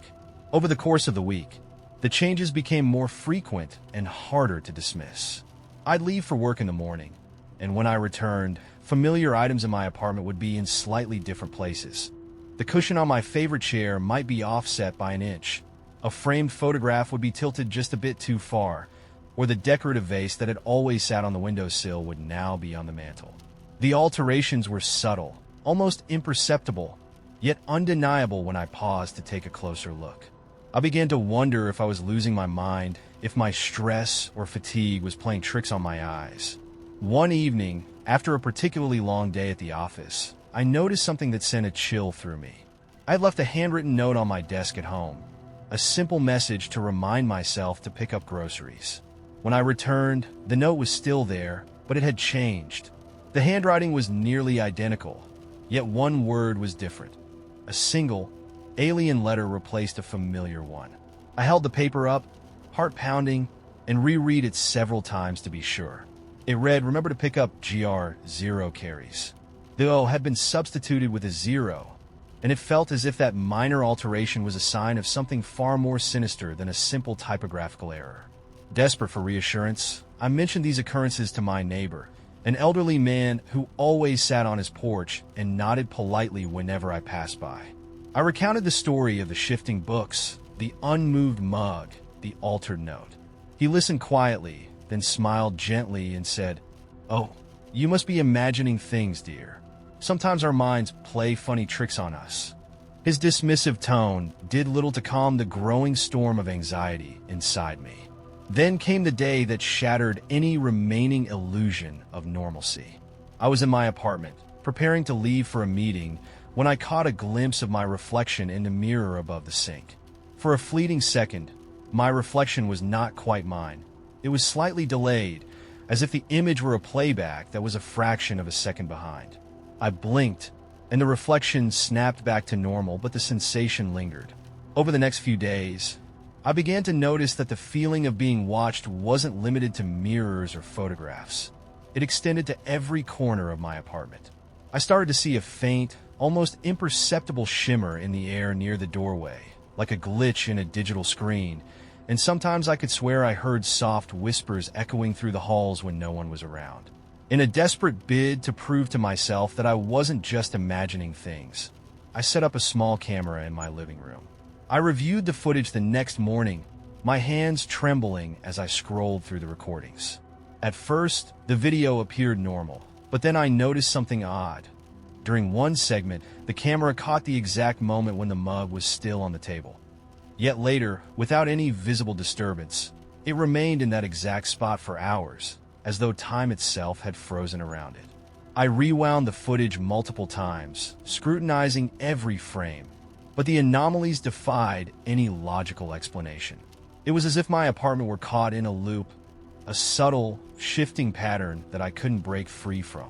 With every passing day, the changes grew more unsettling. The layout of my apartment seemed to morph while I was away. I came home to find the door number on my mailbox inexplicably altered, or the hallway lighting dimmer than before. I received cryptic messages on paper left at my doorstep, short phrases that I couldn't remember writing, hinting at secrets and warnings. Even my own memories began to blur. I recalled events from the day before that now felt disjointed, as if someone had edited the timeline of my life. One night, lying in bed as the rain pattered against the window, I stared at the ceiling and tried to make sense of it all. The apartment, which had once been a sanctuary, now felt like a living, breathing entity, one that was rewriting itself without my consent. The sense of repetition, of déjà vu, grew stronger with each passing moment, until I began to question whether I was still in control or merely a pawn in a larger, inexplicable mechanism. I felt trapped in a closed loop, a surreal nightmare where the familiar was constantly shifting into the unfamiliar. In the final moments of that long, sleepless night, I reached a horrifying conclusion. Reality itself might be nothing more than an elaborate illusion, a program with hidden glitches that I had somehow become a part of. The apartment, the notes, the misplaced objects, they were not random. They were systematic, deliberate alterations in a system that was breaking down.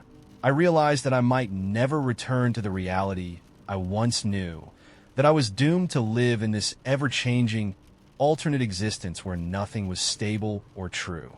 As I write these words, I feel the oppressive weight of that truth pressing in on me. Every sound, every shadow, every inexplicable detail is a reminder that my world is no longer as it once was. I don't know if anyone else is experiencing these shifts or if I'm the only one trapped in this glitch. But one thing is certain.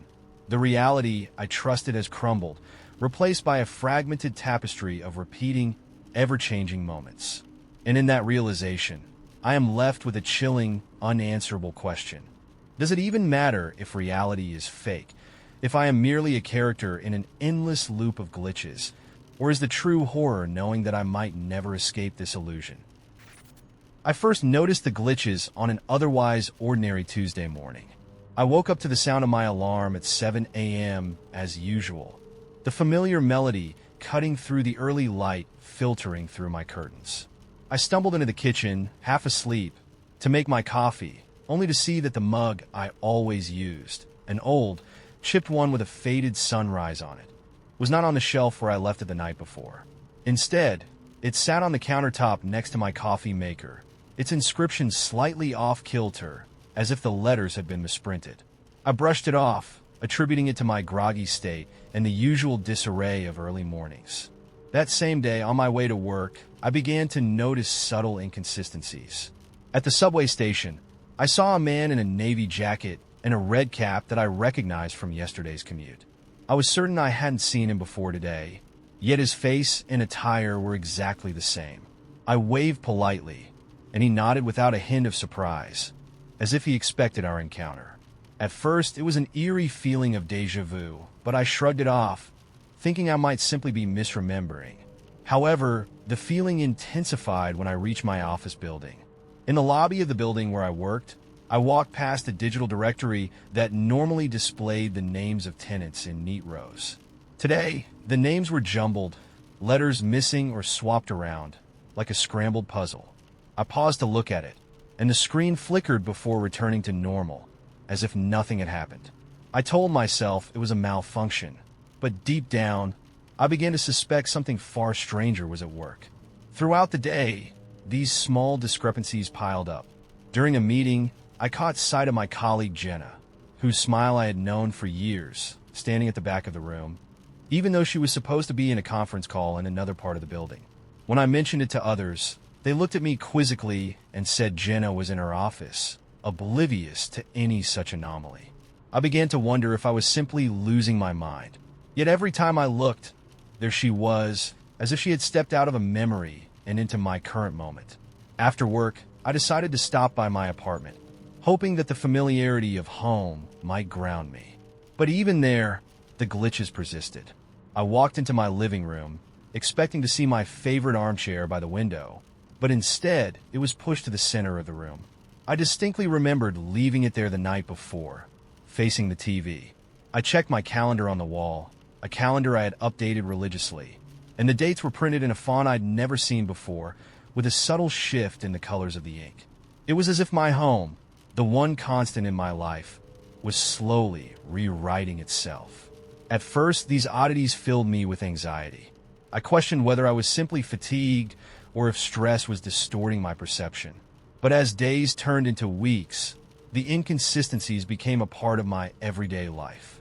I learned to ignore the misplaced mug, the recurring faces on my commute, and the changing layout of my apartment. They were like background noise, persistent yet, over time, strangely comforting in their predictability. I began to notice patterns. A coffee mug might be off by 1 millimeter. A co-worker smile repeated exactly when I glanced away, and my apartment's arrangement would reset itself during the early hours of the morning, only for me to find it different again when I woke. The sense of repetition was both maddening and oddly soothing. I started to document every incident in a worn-out notebook, meticulously noting times, locations, and the minute details that had shifted. The more I recorded, the more I saw a tapestry of subtle errors weaving through my daily routine. It wasn't that reality was falling apart. It was more like it was being edited in real time, a series of glitches that I was gradually learning to anticipate. In fact, I even began to predict them. I know, with a vague certainty, that on Thursdays my office elevator would stall for exactly 17 seconds, or that on rainy days the reflection in the mirror would lag by a fraction of a second. Yet with every prediction came an unsettling awareness. What if these glitches were not random, but deliberate alterations? What if I was caught in a loop, part of a larger simulation that was slowly morphing around me? The more I thought about it, the more the lines between what was real and what was not began to blur. Conversations repeated, details in familiar places shifted, and the passage of time itself seemed to falter. I'd sometimes catch a glimpse of myself in a store window and feel as though I were staring at a stranger, a person whose eyes reflected a deep, inexplicable sadness and resignation. One chilly evening, as I sat in my living room trying to piece together the fragmented clues, I realized something that sent a shiver down my spine. I was no longer certain if I was the observer or the observed. It was as if the glitches were not merely random errors in my environment, but a script that I had unwittingly become part of. The comforting routine of my life had disintegrated into a series of repeating moments, each one a distorted reflection of the last. I stared at my notebook, the pages filled with careful observations that now seemed to mock me with their precision. I began to fear that I might never return to the unblemished reality I once knew. That moment of clarity, or perhaps of surrender, hit me like a tidal wave. I realized, with a deep and bone-chilling certainty, that I had become part of the glitch. Every small inconsistency, every repeated moment, was a fragment of a larger, inexplicable malfunction in the fabric of my world. The normal reality I once trusted was slipping away, replaced by a distorted simulation that I could neither escape nor fully comprehend. Now, as I sit in a room that I know is not quite what it appears to be, I face the daunting possibility that I may be trapped here forever, in a cycle of endless repetitions and ever-changing details, a living testament to a glitch that has taken hold of reality itself. I woke up to what I thought was an ordinary Tuesday morning, until I realized something was off. I had always been meticulous about my routine. The sound of the alarm at precisely 6:30 a.m., the warm taste of coffee brewing as I scrolled through my phone, and the familiar hum of the city starting to wake up outside my window. But that morning, as I sat down to sip my coffee, I noticed that the mug in my hand, the one with the faded "Good Morning" printed on it, wasn't the one I always used. It was identical in every way, yet the inscription was slightly different, the letters barely altered, as if someone had reprinted it with a tiny glitch. I brushed it off as a minor manufacturing quirk, a lapse in memory perhaps. I told myself I must have grabbed a similar mug by accident at the cafe the day before. But then, as I got ready and headed out the door, the feeling of disquiet deepened. The familiar neighborhood looked almost the same, yet every so often I caught a glimpse of something repeating, a passerby walking the same path twice, a street sign that flickered between two different numbers as if undecided about its identity. I felt like I was watching a loop of moments that never quite settled into normalcy. At work, the anomaly escalated.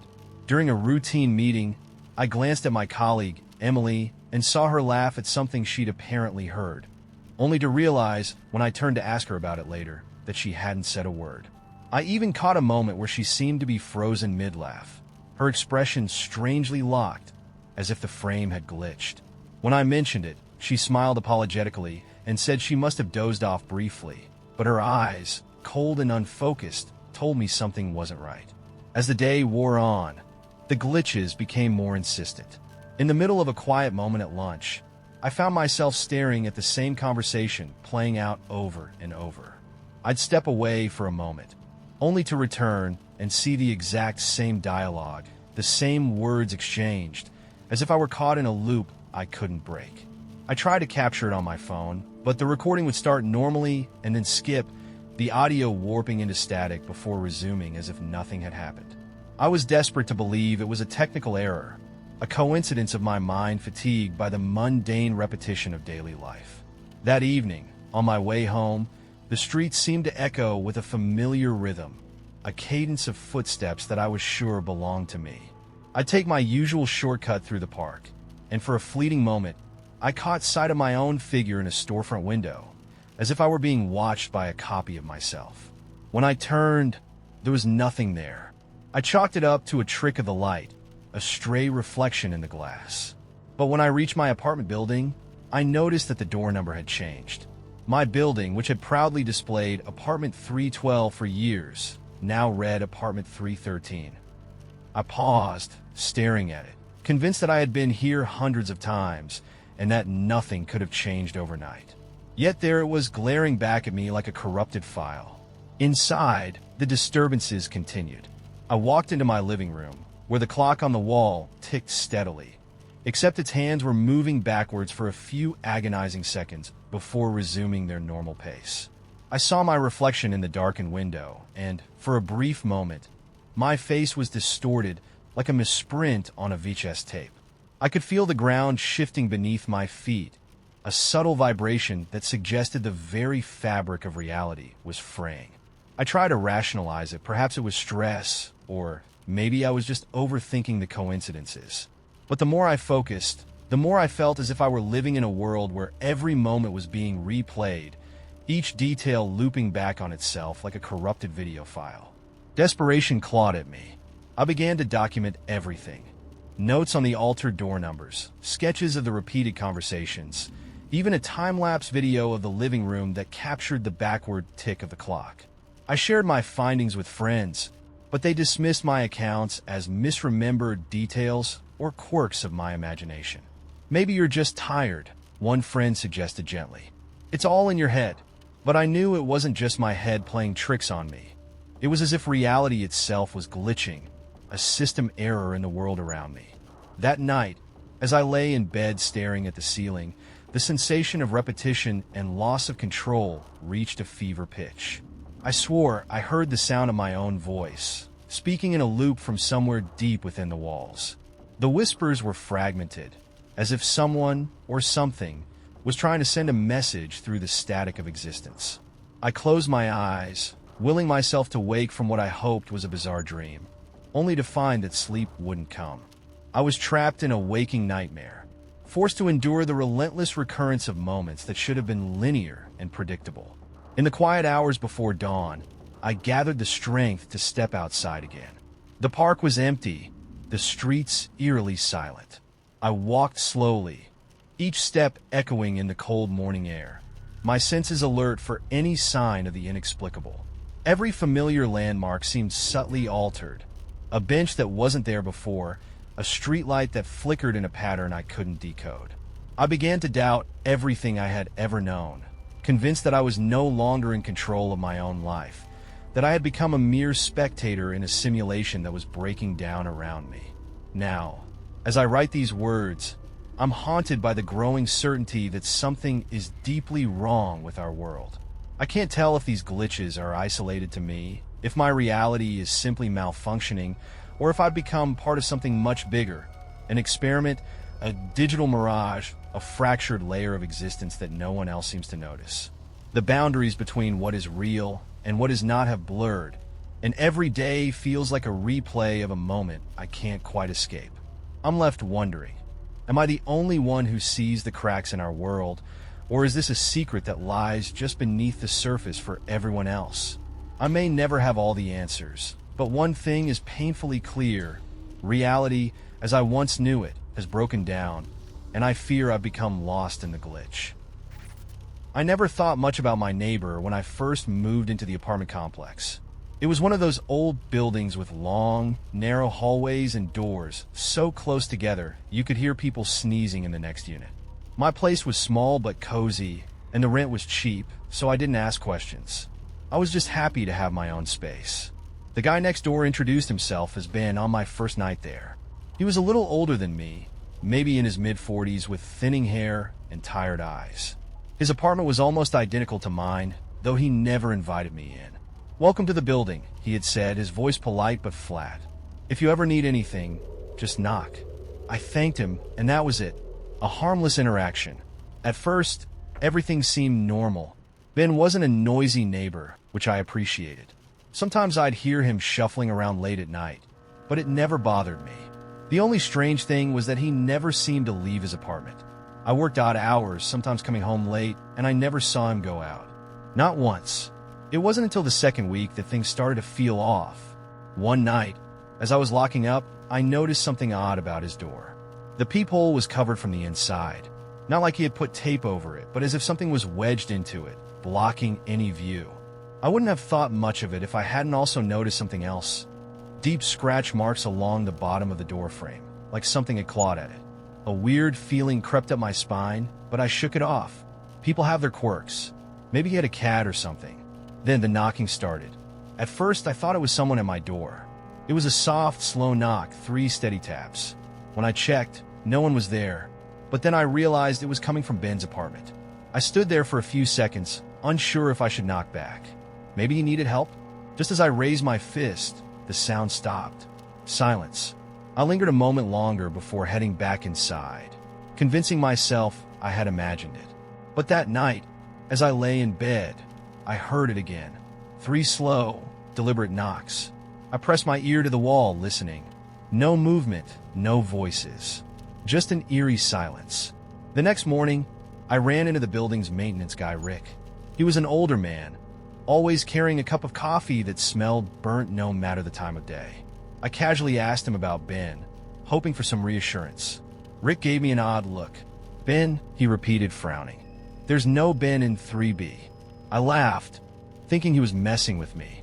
"Yeah, there is. I met him when I moved in." Rick shook his head. "Kid, 3B's been empty for months." A chill ran through me. I tried to argue, but Rick just shrugged and walked off. I told myself he must have been mistaken. I had seen Ben. I had talked to him. That night, I sat by my door, waiting. Around 1 a.m., the knocking started again. This time, it was louder. I took a deep breath and knocked back. Silence. Then, the doorknob to 3B rattled. I backed away slowly, my heart hammering. I could hear shuffling inside, something moving just beyond the door. But the apartment was supposed to be empty. I didn't sleep that night. The next morning, I went straight to the building manager's office. I asked him about the previous tenant in 3B, hoping to get some kind of logical explanation. The manager sighed. "Look, I don't like talking about this," he said, rubbing his temples. "The guy who lived there before, his name was Ben, but he passed away months ago." My stomach dropped. "How?" I asked, my voice barely above a whisper. The manager hesitated. He wasn't well. He had this paranoia that someone was watching him. So people were trying to get in. We found him inside. The door was still locked from the inside. No sign of forced entry. I left the office feeling like the ground beneath me had shifted. That night, I barricaded my door. I kept all the lights on, but at exactly 1 a.m., the knocking returned. This time, it wasn't just 3 knocks. It kept going louder, more insistent. I covered my ears, squeezing my eyes shut. It wasn't real. It couldn't be real. Then the whispering started. A low, rasping voice from the other side of the wall. I couldn't make out the words, but it was pleading, desperate. I finally snapped. I grabbed my phone and called the cops. When they arrived, I practically threw my door open, gasping for air. They checked 3B. The apartment was empty. No furniture. No signs of life. Dust-covered floors and bare walls. But the door frame, it had fresh scratch marks. I moved out the next morning. To this day, I don't know what happened in 3B. I don't know if I was losing my mind or if something much worse was going on. But sometimes late at night, when I'm in a new place, I swear I still hear it. 3 slow, deliberate knocks. I've always prided myself on being a rational person, until the small anomalies started to pile up and I couldn't ignore them any longer. It began innocently enough. I moved into my new apartment in late autumn, a modest 1-bedroom on the 3rd floor of an aging building that still had charm despite its creaks and crevices. On my first day, everything seemed perfectly ordinary. I unpacked my belongings, arranged my few cherished items, and settled into a routine that promised comfort and predictability. But on the second night, as I sat in my living room with a book in hand, I noticed that the coffee mug I'd left on the side table wasn't where I remembered placing it. I distinctly recalled setting it down on the table after dinner, yet when I passed by later, it rested instead on the windowsill. I assumed I must have absent-mindedly moved it in the dark, but a nagging doubt took root. The next morning, while making breakfast, I discovered a thin, almost imperceptible mark along the edge of my kitchen counter, a series of scratches that weren't there before. I ran my fingers over the surface, trying to find a logical explanation. Perhaps a stray key or a dropped utensil had left the trace, but nothing in my routine could account for it. That day, little things continued to vanish or reappear in unexpected places. A paperback novel that I'd been reading was found later on my desk, even though I was sure I'd left it on the coffee table. I began to record these occurrences in a notebook, detailing the time, place, and nature of each inexplicable change, hoping that some pattern might emerge.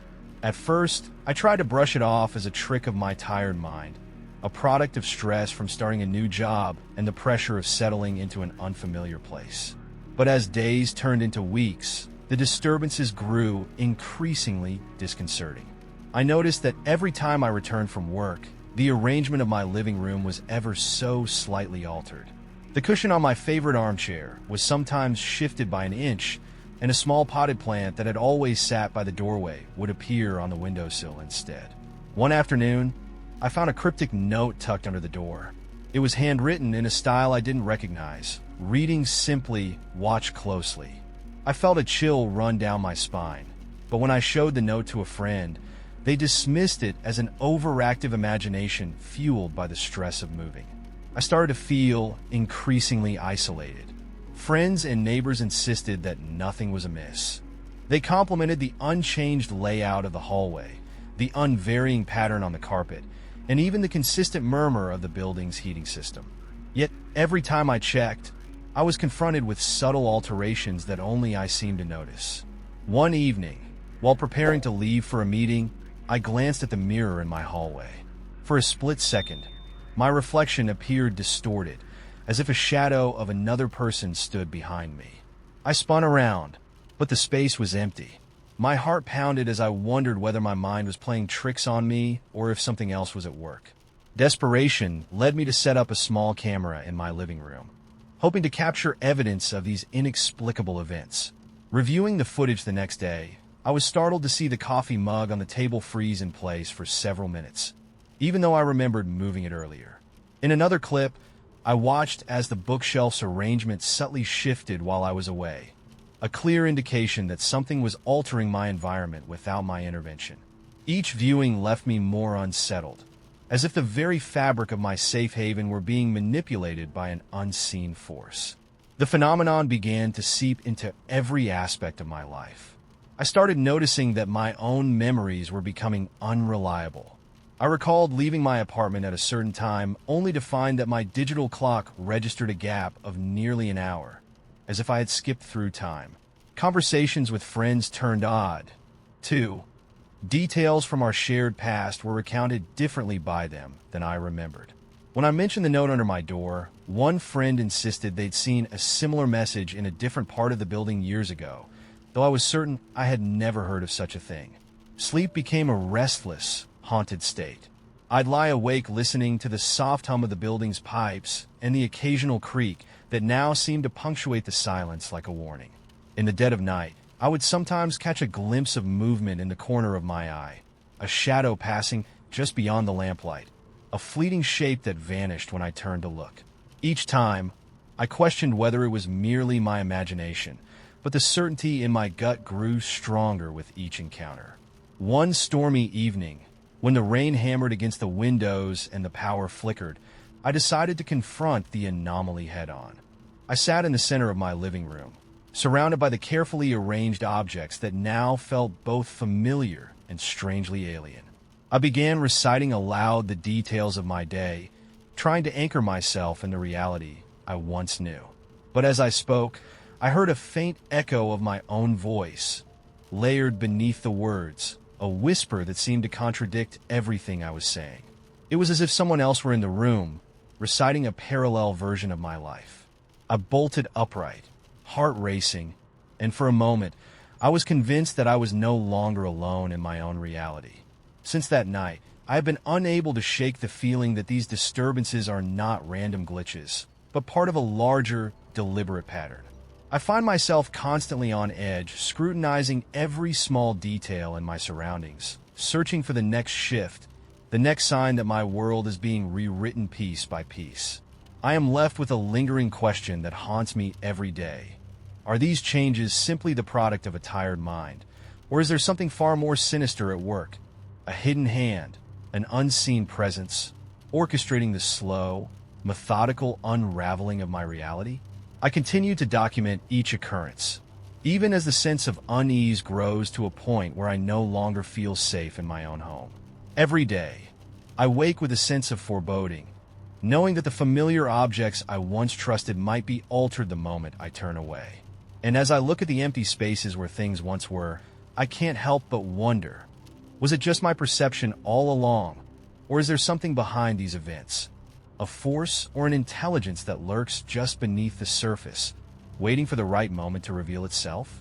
Even now, as I write this, I feel that oppressive presence, a reminder that the answers may forever remain out of reach, leaving me trapped in a reality that is slowly but surely slipping into an unexplainable mystery. I moved into my new apartment on a cool October morning, excited for a fresh start in a quiet part of town. The building was old but well kept, and my unit on the third floor felt like the perfect sanctuary from the bustle of the city. At first, everything seemed perfectly ordinary. I unpacked my belongings, arranged my favorite books on the shelf, and even left little notes for myself around the space. But about a week later, I began to notice subtle changes that made me question if something was very, very wrong. It started with small things. One evening, after returning from work, I sat down in the living room, expecting to find my favorite mug on the coffee table, just as I had left it earlier. Instead, the mug was on the windowsill, exactly where I didn't remember placing it. I chalked it up to fatigue and assumed I'd moved it without thinking. The next morning, while making breakfast, I discovered that the picture frame I had hung above the sofa was tilted at an angle it never had before, its glass slightly smudged as though someone had wiped it clean. I checked the wall, but everything else was unchanged. I told myself it was nothing, just the natural settling of an old building. Over the following days, the anomalies grew more frequent. I'd leave for work and return to find small items in places I was certain I hadn't touched. A cushion on the armchair shifted by an inch, a book lying on the floor that I was sure I had put back on the shelf, and even my calendar on the wall, which I update religiously, showing dates that didn't quite match what I remembered. One night, I found a handwritten note slipped under my door. It simply read, "Look closer." I couldn't figure out who would leave such a message, and when I mentioned it to a friend, they laughed it off as a prank or a figment of my stressed imagination. Then, things started to get stranger. At work, I began to notice that colleagues I had known for years were behaving in ways that felt subtly off. During a routine meeting, one coworker recounted a conversation from the previous day in a level of detail that clashed with my own memories of the event. When I pressed him about it, he only smiled and said, "You must be tired. You're not remembering correctly." Others dismissed my concerns too, insisting that nothing had changed.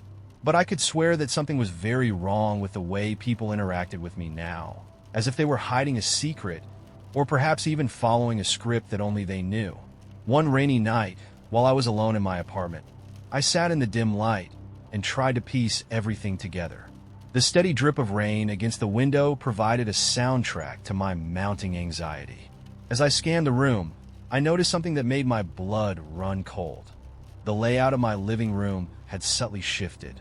The bookshelf that I had arranged so carefully now had several books in a different order, and a small figurine that I always placed on the mantel was now on the floor. I retraced my steps in my mind, trying to recall if I had moved anything, but every detail was exactly as I had left it, or so I thought.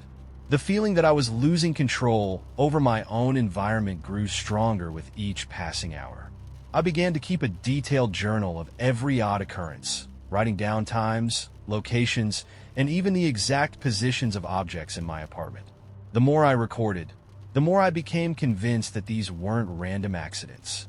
On several occasions, I noticed that things would revert to their original positions when I wasn't looking, almost as if the apartment was being reset by an unseen hand. One morning, I awoke to find that the door number on my mailbox had inexplicably changed from 312 to 314, then back again by the following day. Even my digital clock seemed to skip moments, displaying times that made no sense. Desperate for reassurance, I reached out to my neighbors. I mentioned the shifted bookshelf, the altered picture frame, and the mysterious note. But every time I brought it up, they would exchange puzzled glances and assure me that nothing was amiss.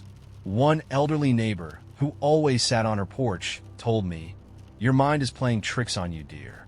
The building's always been like this, old, creaky, and a little unpredictable." Her kind words did little to ease the dread settling in my gut. Then, one evening, I witnessed something that shattered any remaining semblance of normalcy. As I returned home late after a long day, I noticed a figure standing in the hallway just outside my door. It was a man, but his face was obscured by shadow. I could not tell if he was a resident or a stranger. When I called out, he simply turned and walked away, disappearing into an unlit corridor. I hurried to lock my door, my hands trembling. The next morning, I found no sign of him, just a memory of his silent, unreadable expression. Over time, these changes began to feel part of a larger, more sinister pattern. Every small alteration in my apartment, every inexplicable shift in people's behavior, started to blur the line between normality and something deeply unsettling. My journal grew thick with notes that seemed to point to a deliberate reordering of my reality. I began to fear that I was not merely misremembering events, but that my world was being systematically altered by forces beyond my understanding. Now, as I sit in the dark of night, with only the hum of the refrigerator for company, I am haunted by the certainty that my reality is no longer stable.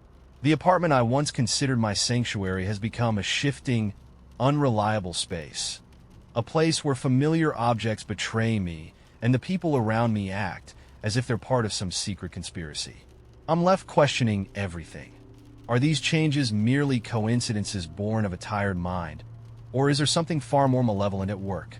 My friends and neighbors remain blissfully unaware, trapped in a world that appears normal to them, while I am left to confront the chilling possibility that I am caught in a closed loop of inexplicable phenomena, a reality that is slowly but surely slipping into a realm of darkness and deception.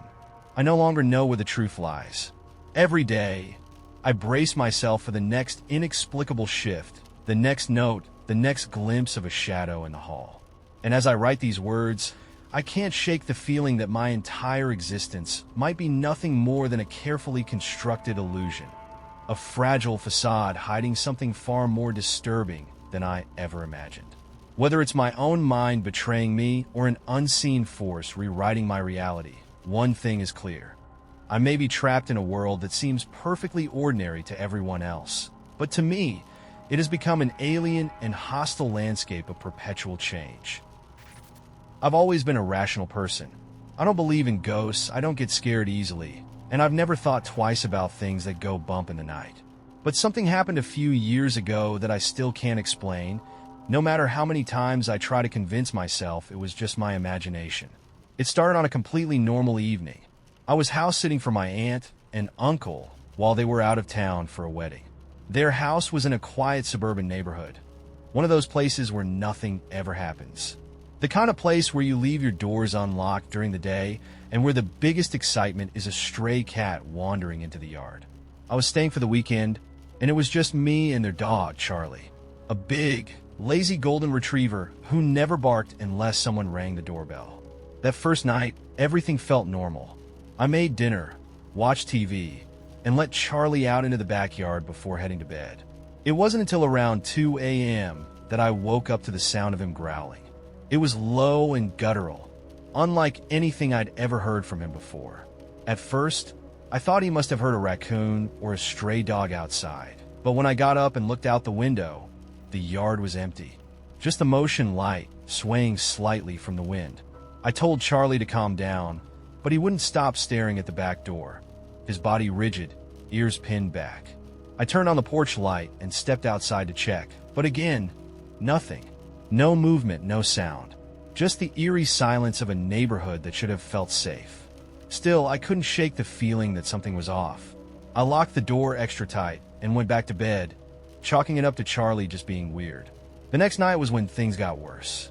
I stayed up late watching a movie, and just as I was getting ready to head upstairs, I heard a sound that made my blood run cold. A knock at the front door. Not a loud, impatient knock. Just 3 slow, deliberate taps. I froze. It was almost midnight. No one should be knocking at the door that late. Charlie, who had been lying on the floor beside me, sat up immediately, his body tense. But he didn't bark. He didn't growl. He just stared at the door, completely still. I sat there for what felt like an eternity, listening, barely breathing. Then another knock. The same slow, measured taps. I finally found the courage to get up and peek through the peephole. My stomach dropped. There was no one there. I felt a wave of relief, thinking maybe I'd imagined it. Maybe it was just the house settling, or the wind knocking a tree branch against the door. I stepped away, but before I could even take a breath, there was another knock. Louder this time. I spun back around and looked through the peephole again. Still no one. That was enough for me. I double-checked the locks, grabbed Charlie, and went upstairs. I locked my bedroom door, curled up under the blankets, and told myself that it was just my nerves playing tricks on me. But deep down, I knew that wasn't true. The last night, the worst night, was when I was certain that whatever was happening wasn't just in my head. I fell asleep with the lamp on, too afraid to be in the dark. Sometime around 3 a.m., I woke up with the sickening realization that something was very wrong.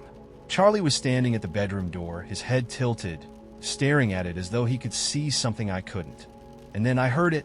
Footsteps. Slow, deliberate footsteps moving down the hall. At first, I thought it must be my aunt and uncle coming home early. But then I remembered.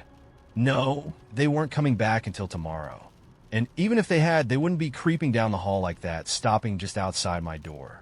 I reached for my phone, heart hammering, and dialed 911. As soon as the operator answered, the footsteps stopped. Complete silence. I barely managed to whisper that someone was in the house. The operator asked if I was alone, if there were any weapons in the house. I could barely think straight as she assured me that officers were already on their way. And then, just as suddenly as they had stopped, the footsteps started again. But this time, they were moving away. I sat there in complete terror, listening as they faded down the hall, then down the stairs. Then, the sound of the back door unlocking. Unlocking. I hadn't heard it open, just the distinct click of the deadbolt turning. The cops arrived within minutes. They searched the entire house, checked every room, every closet, every possible hiding place. But they found nothing. No signs of forced entry. No footprints. Nothing. But the back door was unlocked. The officers tried to reassure me, saying maybe the lock was faulty. Maybe the sounds were just my imagination, but I could tell from the way they kept glancing at each other that they didn't believe it either. One of them stayed with me until my aunt and uncle got back later that morning. I never got an answer to what happened that night. There was no sign that anyone had been in the house, and yet I know what I heard. I know what I felt. It's been years, and I still can't explain it. But to this day, I can't sleep without checking my locks 3 times.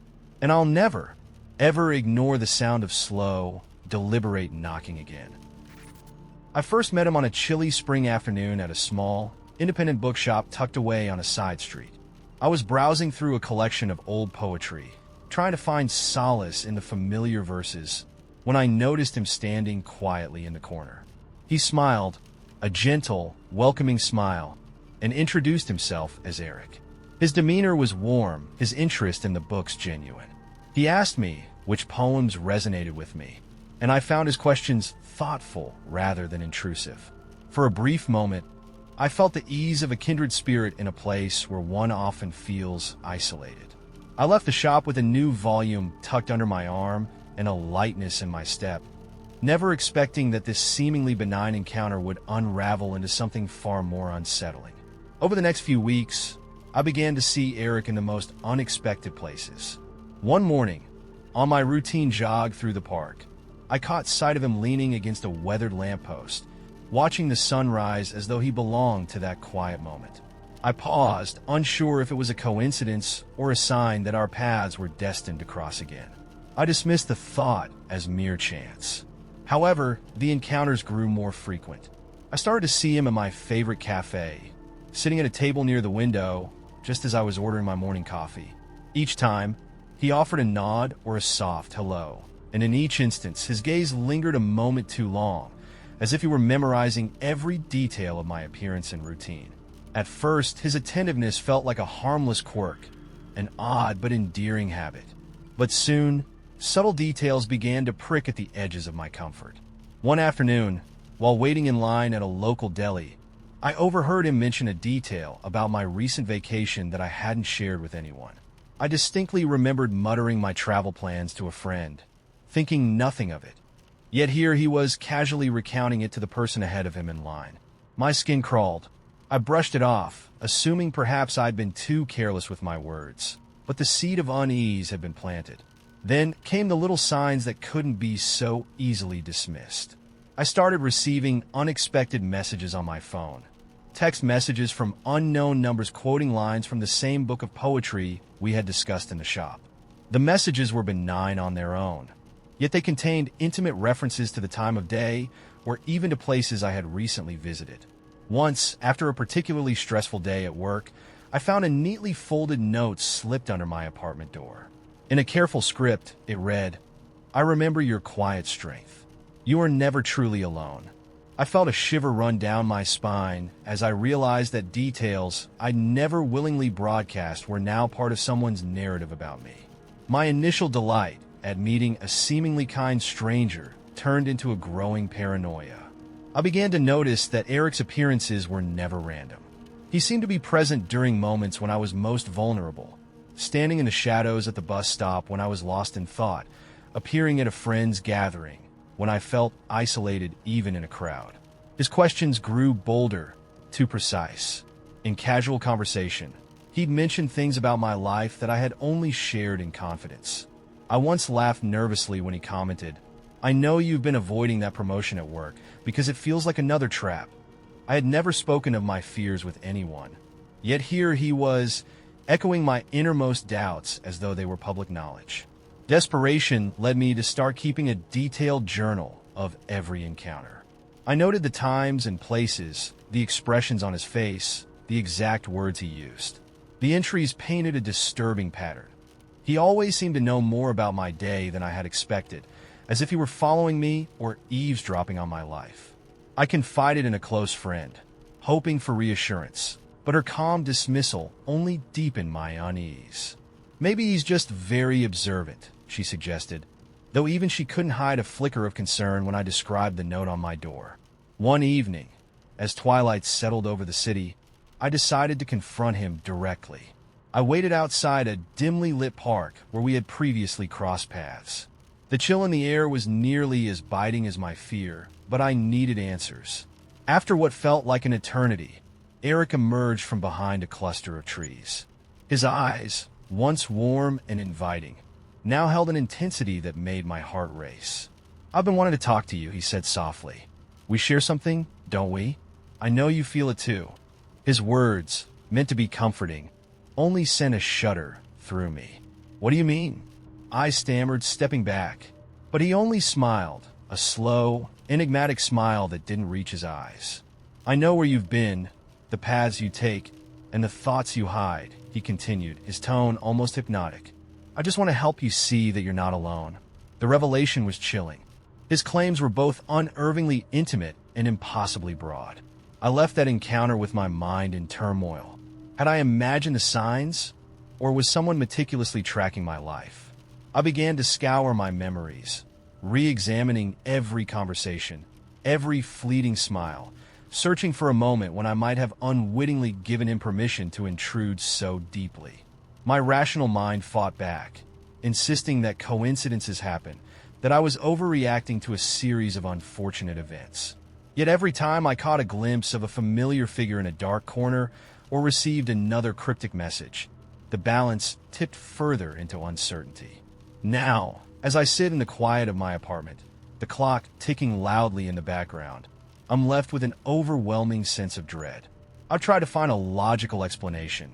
Perhaps he's a harmless eccentric with an uncanny memory, or maybe I'm simply being paranoid. But every piece of evidence points to something more deliberate, something invasive.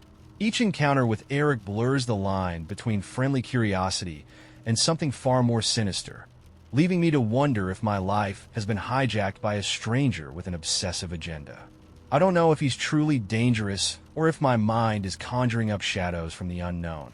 All I can say is that every time I catch a glimpse of someone with a familiar hat or see a kind face in a crowded room, I'm haunted by the question, is it all just a series of eerie coincidences? Or is someone out there really tracking my every move? And as the days stretch on, the answer remains as elusive as the shadow of a stranger in the night. I'd forget where I put my keys, my phone, even my wallet, only to find them in places I was sure I hadn't left them. My alarm would be set for a time I didn't remember choosing. I'd wake up in the middle of the night with no recollection of why. Just small things, easy to explain away. Then I started losing time. It was never much at first, just a few minutes here and there. I'd be watching TV, and suddenly the credits would be rolling, with no memory of the episode in between. I'd step into the shower and come out to find that an hour had passed, when it should have only been 10 minutes. It was disorienting, but I told myself I was just tired, distracted. That was until I lost an entire afternoon. I had been at work, sitting at my desk, typing up an email, when I blinked and suddenly I was outside my apartment. It was dark. My car was parked crooked in my driveway, the engine still running.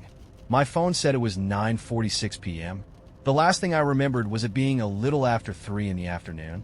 Panic hit me like a freight train. I scrambled through my messages, my call log, nothing. No texts, no calls, no clues as to where I had been or what I had done in those missing hours. My body felt fine. No bruises, no signs that I had been drinking or drugged. But my hands were shaking uncontrollably. The next day, I tried to pretend it hadn't happened, but something had changed. People at work were acting strange. My co-workers, who were usually chatty and friendly, seemed distant, almost nervous around me. My boss, a man who rarely paid attention to me, stopped by my desk and hesitated before saying, "I hope everything's okay with you. I asked what he meant, but he just shook his head. You seemed off yesterday. Just making sure you're all right. I wanted to ask what I had done, what I had said, but I was too afraid of the answer. Instead, I just nodded. Are fine? That night, I placed my phone on my nightstand and started recording before I fell asleep. I don't know why. Maybe I just needed to know that I wasn't losing my mind. The next morning, when I played back the recording, I stopped breathing. Sometime around 2 a.m., there was movement, rustling sheets, footsteps. I could hear myself whispering, but I wasn't speaking English. The voice on the recording, it was mine, but it wasn't. It was lower, strained, speaking in a language I didn't understand. I turned the recording off and sat there, staring at the wall for what felt like hours. I needed to get out of the house. I called in sick to work and drove with no destination in mind, just needing to be anywhere but there. At a gas station, I stepped inside for a cup of coffee. The cashier, a middle-aged woman with tired eyes, gave me a strange look. You were here last night, she said. My stomach dropped. What? She nodded toward the security cameras. I saw you on the footage. You came in around midnight, bought a bottle of water, and just stood there for almost 10 minutes. Didn't say a word. I felt dizzy. I had no memory of that. I knew I had been in bed. I had the recording. I thanked her and left, feeling like I was coming apart at the seams. By the time I got home, I was exhausted. My entire body felt like it had been drained of energy. I crawled into bed and forced myself to stay awake as long as possible, but sleep eventually won. I woke up to my phone vibrating violently beside me. I had a text from an unknown number. Just one word: stop. I sat up so fast my head spun. My heart was hammering. I responded, "Who is this?" No reply. I checked my call log. There were 2 outgoing calls to numbers I didn't recognize. I checked my web browser. I had visited several websites written in a language I couldn't read. And then I checked my photos. There was a picture of me, standing in my living room, taken at 3:12 a.m. I don't remember taking it. I don't remember being awake. I stared at the image for so long my vision blurred. My face in the photo was wrong. My expression was blank, eyes wide open, but there was something in them, something empty. I felt like throwing up.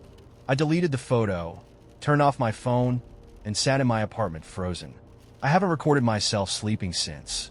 I don't check my phone first thing in the morning anymore, because I don't want to know. I don't want to know what I've been doing. Or worse, who's doing it. I first noticed him on a crisp autumn morning as I was taking out the trash. I just moved into a modest apartment complex on the edge of town, and while the building was old, the tenants seemed cordial enough. Across the hall lived a man in his mid-40s with salt and pepper hair and a gentle smile. At first, his behavior appeared entirely normal. A friendly nod in the hallway, a brief good morning when our paths crossed. I didn't think much of it, assuming he was just another neighbor trying to be neighborly. However, within a few days, I began to notice subtle oddities in our interactions that sent a faint chill down my spine. During our first brief conversation in the lobby, he asked innocently, "So, do you work around here?" The question was harmless enough, yet he seemed particularly interested in the details of my day-to-day life, probing with questions that felt too personal for a casual exchange. I mentioned that I worked at a local bookstore, and his eyes lit up as he said, "I love books. There's something almost magical about the stories we share, don't you think?" His tone was enthusiastic, but there was an underlying intensity one couldn't quite place. I brushed it off as quirky charm and resumed my day. Over the next couple of weeks, his visits became more frequent. He would often linger by my door in the hall, offering compliments about how I decorated my space or casually asking about my routines. One evening, as I was returning from a late shift, I noticed him waiting at the top of the stairs. "I was just about to head down," he said softly when I greeted him. His voice was low and measured, and his gaze lingered on me for a moment longer than was natural. I felt a prickle of unease, though I couldn't name exactly why. Perhaps it was his eyes. They seemed too knowing, as if he were studying every detail of my life. Then the small things started to escalate. I began receiving strange, unsolicited compliments via handwritten notes slipped under my door. One read, "Your smile is the only light in this dreary world." Don't ever let it fade. The handwriting was neat, almost obsessive in its precision, and it struck me as odd that it felt so personal, as if he had been watching me for longer than I realized. I mentioned the note to a friend, expecting reassurance, but he dismissed it as the ramblings of an overzealous romantic. Still, I couldn't shake the feeling that something was off. Things took a darker turn when I saw him outside the local cafe one rainy afternoon. I was sitting with a cup of coffee when I caught a glimpse of him through the window, staring intently at me from a corner table. His expression was calm, but there was an intensity in his eyes that made my stomach twist. I left abruptly, my heart pounding, and as I hurried down the street, I felt a pair of eyes on me, tracking my every step. Later that night, I noticed that items in my apartment had been rearranged. I found my books stacked differently, and a picture frame I had cherished was turned at an odd angle. I told myself it was a mistake or the result of my own absent-mindedness, but the memory of his steady gaze haunted me. My unease grew into outright anxiety when I encountered him again at a community event. Amid laughter and casual conversation, he cornered me near the refreshment table. "I've noticed you're always so careful, so delicate," he murmured, his hand brushing mine in what he claimed was a friendly gesture. His words were laced with an unsettling familiarity, as if he knew more about me than I was comfortable sharing. Every subsequent meeting left me more rattled. Each comment, each lingering look, seemed to chip away at the boundary between harmless interest and intrusive control. I began to document every encounter in a small journal, noting the time, place, and his cryptic remarks. It wasn't long before I noticed that he seemed to anticipate my actions. Once, when I decided to take a different route home, I later saw him pacing near my usual bus stop, as if waiting for me to return. On another occasion, he casually mentioned details about my schedule that I hadn't shared with him, as though he had been following me without my knowledge. At first, I tried to rationalize it. Maybe I had seen him around more often than I realized, but the evidence was mounting, and my instinct screamed that my safety was in jeopardy. One chilly evening, while I sat alone in my living room reviewing my notes, a soft knock came at my door. I peered through the peephole and saw his familiar face smiling, almost too warmly, in the dim hallway light. "I just wanted to say good night," he whispered, his tone simultaneously comforting and menacing. Something in that moment, a flicker of something dark behind his eyes, made my blood run cold. I hesitated, then closed the door firmly, the echo of his smile lingering like a threat. I couldn't tell if I was overreacting or if I had indeed stumbled upon something dangerous. Now, as I write this from the safety of a friend's apartment after moving out abruptly, I can't help but wonder about the true nature of that man. Was he merely a socially awkward neighbor whose behavior I misinterpreted? Or was he something far more sinister? A stranger who used charm and subtle manipulation as a prelude to a deeper, more dangerous obsession?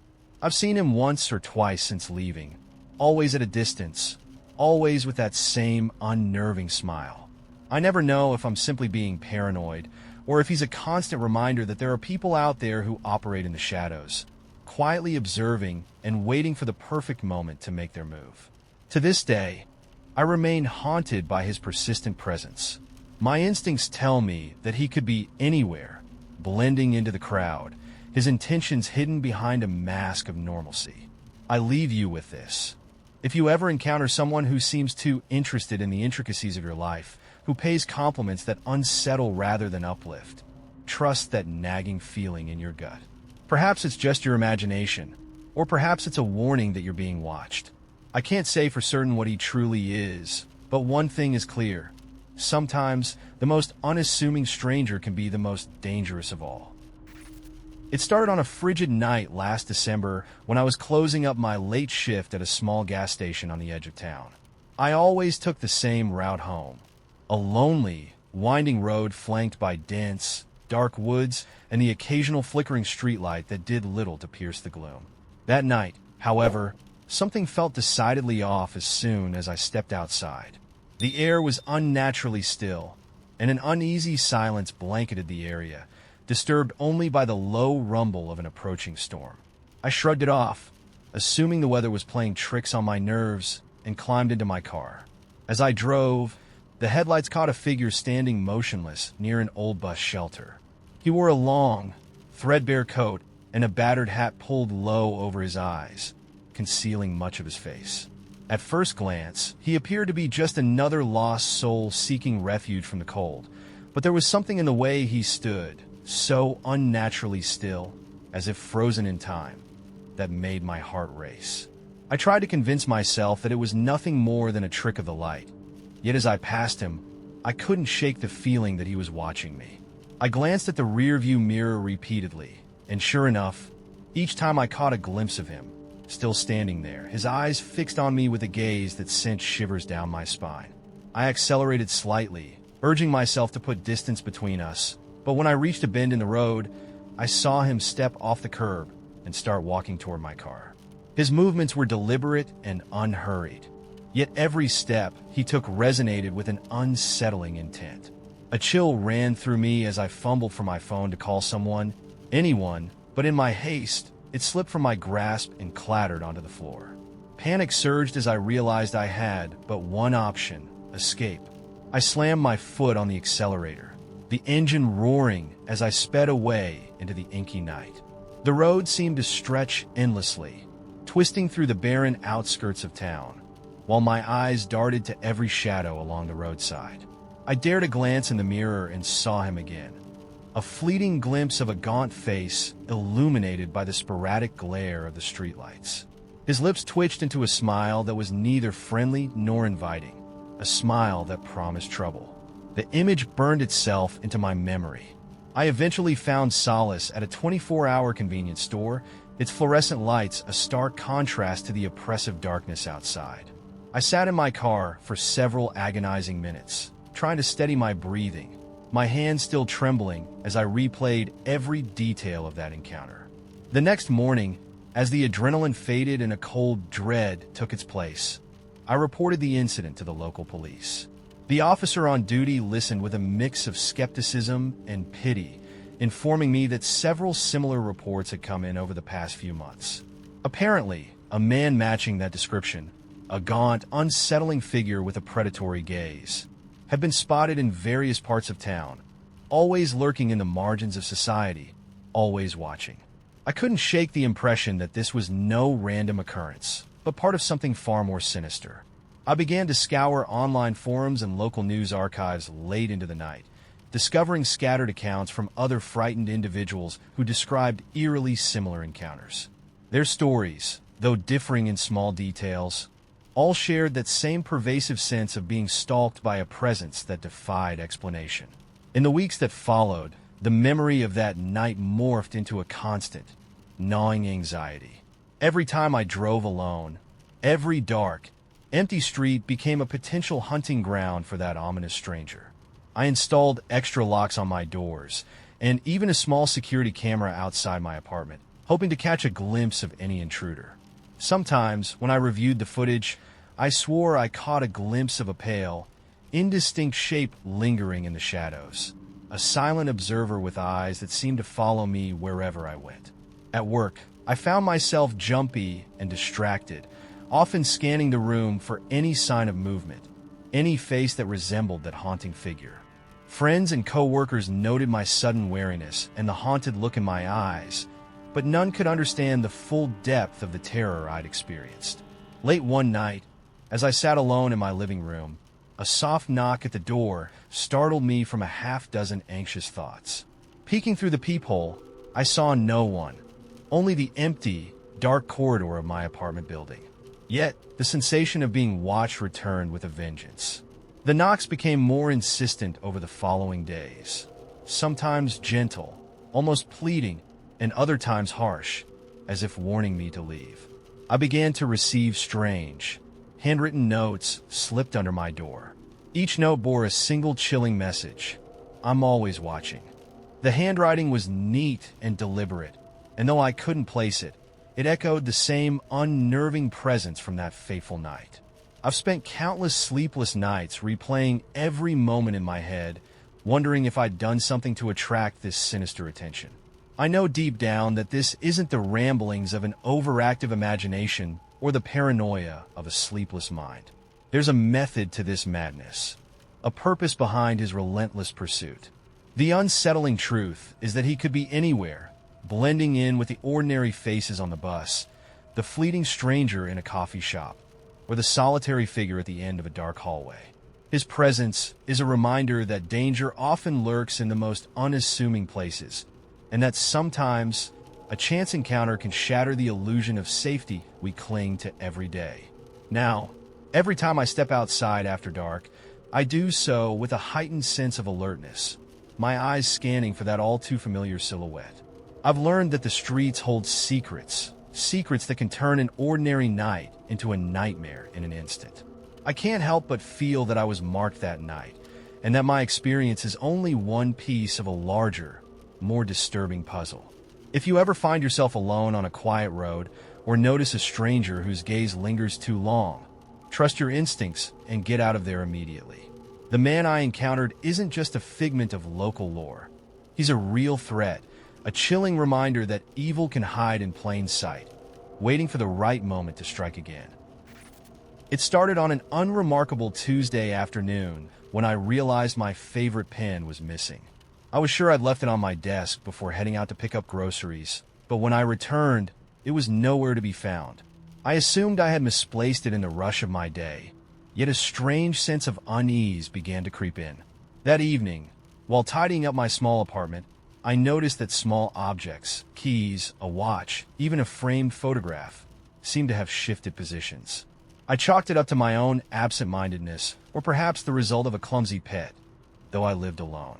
Still, the feeling that something was off lingered like a faint, unshakable shadow.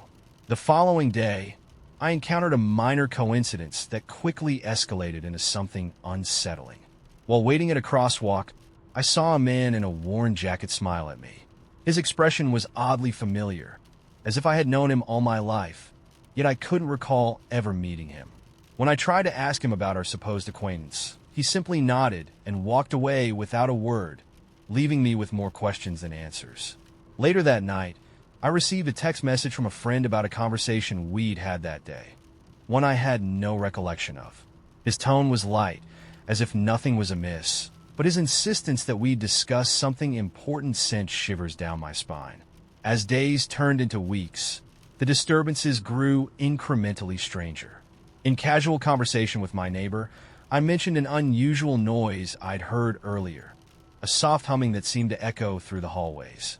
He frowned, insisting he hadn't heard anything, and then his face shifted into an expression of vague confusion, as if he were trying to remember a forgotten dream. I began to document every odd occurrence in a leather-bound journal. Objects that disappeared only to reappear in unexpected places, snippets of dialogue that seemed to contradict earlier exchanges, and recurring instances of people acting as though our shared past had been selectively erased. It was as if I were living in a world where the rules of time and memory were being rewritten right before my eyes. One crisp autumn evening, while taking a solitary walk in the park near my apartment, I noticed that the familiar paths seemed to have altered overnight. The old oak tree, which had always stood proudly at the center, was replaced by a cluster of younger, almost alien saplings arranged in a pattern that felt deliberately unsettling. I paused for a moment, scanning the area, only to catch sight of a small group of people conversing in hushed tones. When I approached, they looked up with blank expressions and continued their conversation as if I weren't even there. Later, I overheard one of them mention an event that had supposedly taken place earlier that day, an event I was certain had not occurred. The more I tried to piece together the fragments of these encounters, the more I began to doubt my own recollection of reality. At work, the strangeness followed me.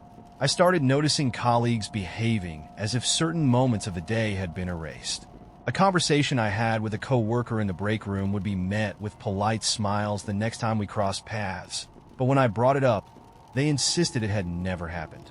Their memories were selective, their words rehearsed as if following a script. I would catch fleeting reflections of my own confusion in their eyes, but any attempt to discuss it further resulted in awkward silences or a quick change of subject. I began to feel like I was merely a spectator in my own life, a silent witness to a performance that everyone else seemed to remember differently. The most disconcerting episode occurred one night when I returned home to find my apartment rearranged once again. Books lay scattered in odd piles, and a note was pinned to my door with a thumbtack. The note read simply, "Remember what was or forget what is." The handwriting was unmistakably my own, yet I had no recollection of writing it. That night, sleep eluded me as I lay awake, haunted by a persistent hum, a melody that echoed the tune my mother used to sing, distorted and melancholic. In the silence, the hum became a refrain, a reminder that reality was shifting, that moments were being selectively pruned and grafted into something unrecognizable. Over time, I installed a small camera in my hallway, hoping to capture evidence of these inexplicable events. Reviewing the footage, I witnessed fleeting glimpses of a pale figure lingering in the shadows, sometimes standing just outside my door, sometimes reflected in the window as I passed by. I paused and rewound the recordings repeatedly, desperate for a rational explanation. Yet every time the image would vanish into static. The more I scrutinized these moments, the more I felt as though I were unraveling at the seams. Each detail, a thread, pulling me further away from the world I once knew. Now, as I sit in the dim glow of my living room, the events of the past few weeks swirl together like a half-remembered dream. Every creak in the floorboards, every whisper of wind against the window seems laden with meaning, a message meant for me alone. I question whether these anomalies are the product of a fractured mind, or if something else entirely is at work, rewriting reality piece by piece. Each time I try to anchor myself in the familiar, I find that even my memories are unreliable, subject to change with each passing day. I feel both trapped and adrift, a bystander to a life that is constantly shifting under my feet. I continue to document each new occurrence, clinging to the hope that, one day, the pattern will reveal itself, and I will understand what forces are at play. But with every new anomaly, the missing objects, the altered recollections of those around me, the inexplicable rearrangement of my surroundings, I am left with more questions than answers. Am I simply losing my grip on reality, or is something else controlling the narrative of my life? The truth remains elusive, a puzzle with pieces that refuse to fit together. Tonight, as I write these words, I am haunted by the thought that perhaps, in the end, there is no clear resolution. Only the lingering uncertainty that everything I've experienced might be nothing more than a carefully constructed illusion, or worse, evidence of a reality that is slipping away from me entirely.